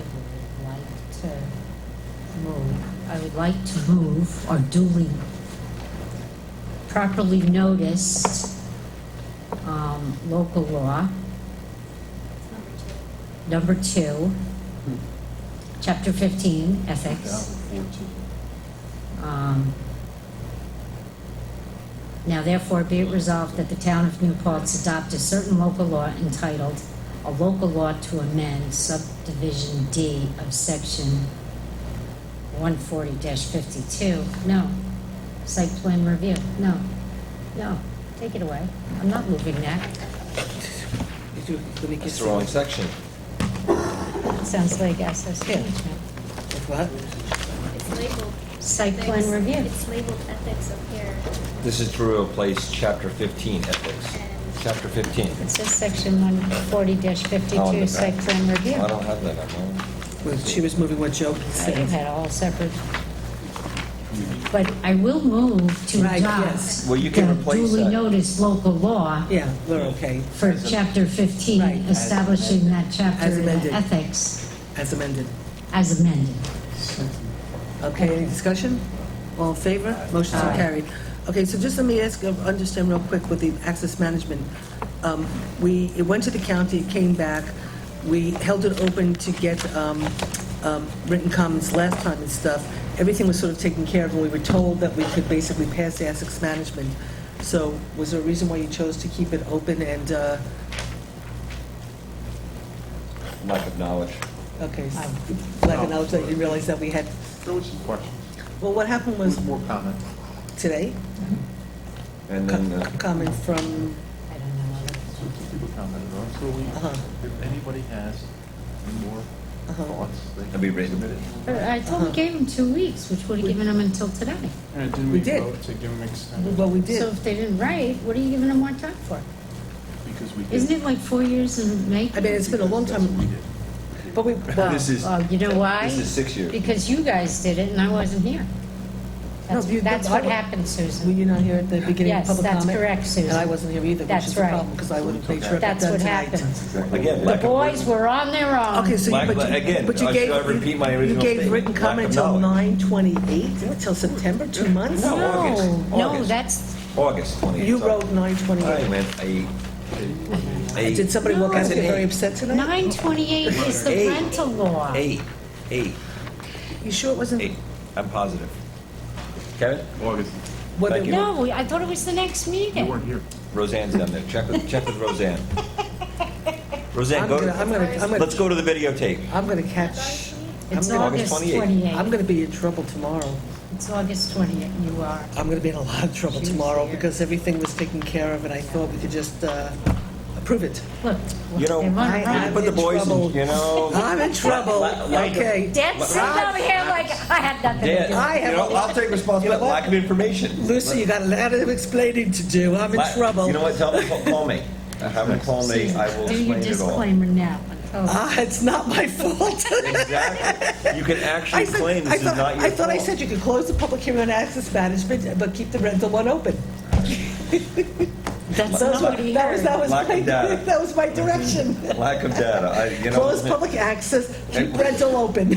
It wasn't in writing. It was not Okay, a so, post-it. I mean, we could change it, but I mean, I guess you guys did it, so I don't know. I mean, were the comments serious enough that warranted keeping them open?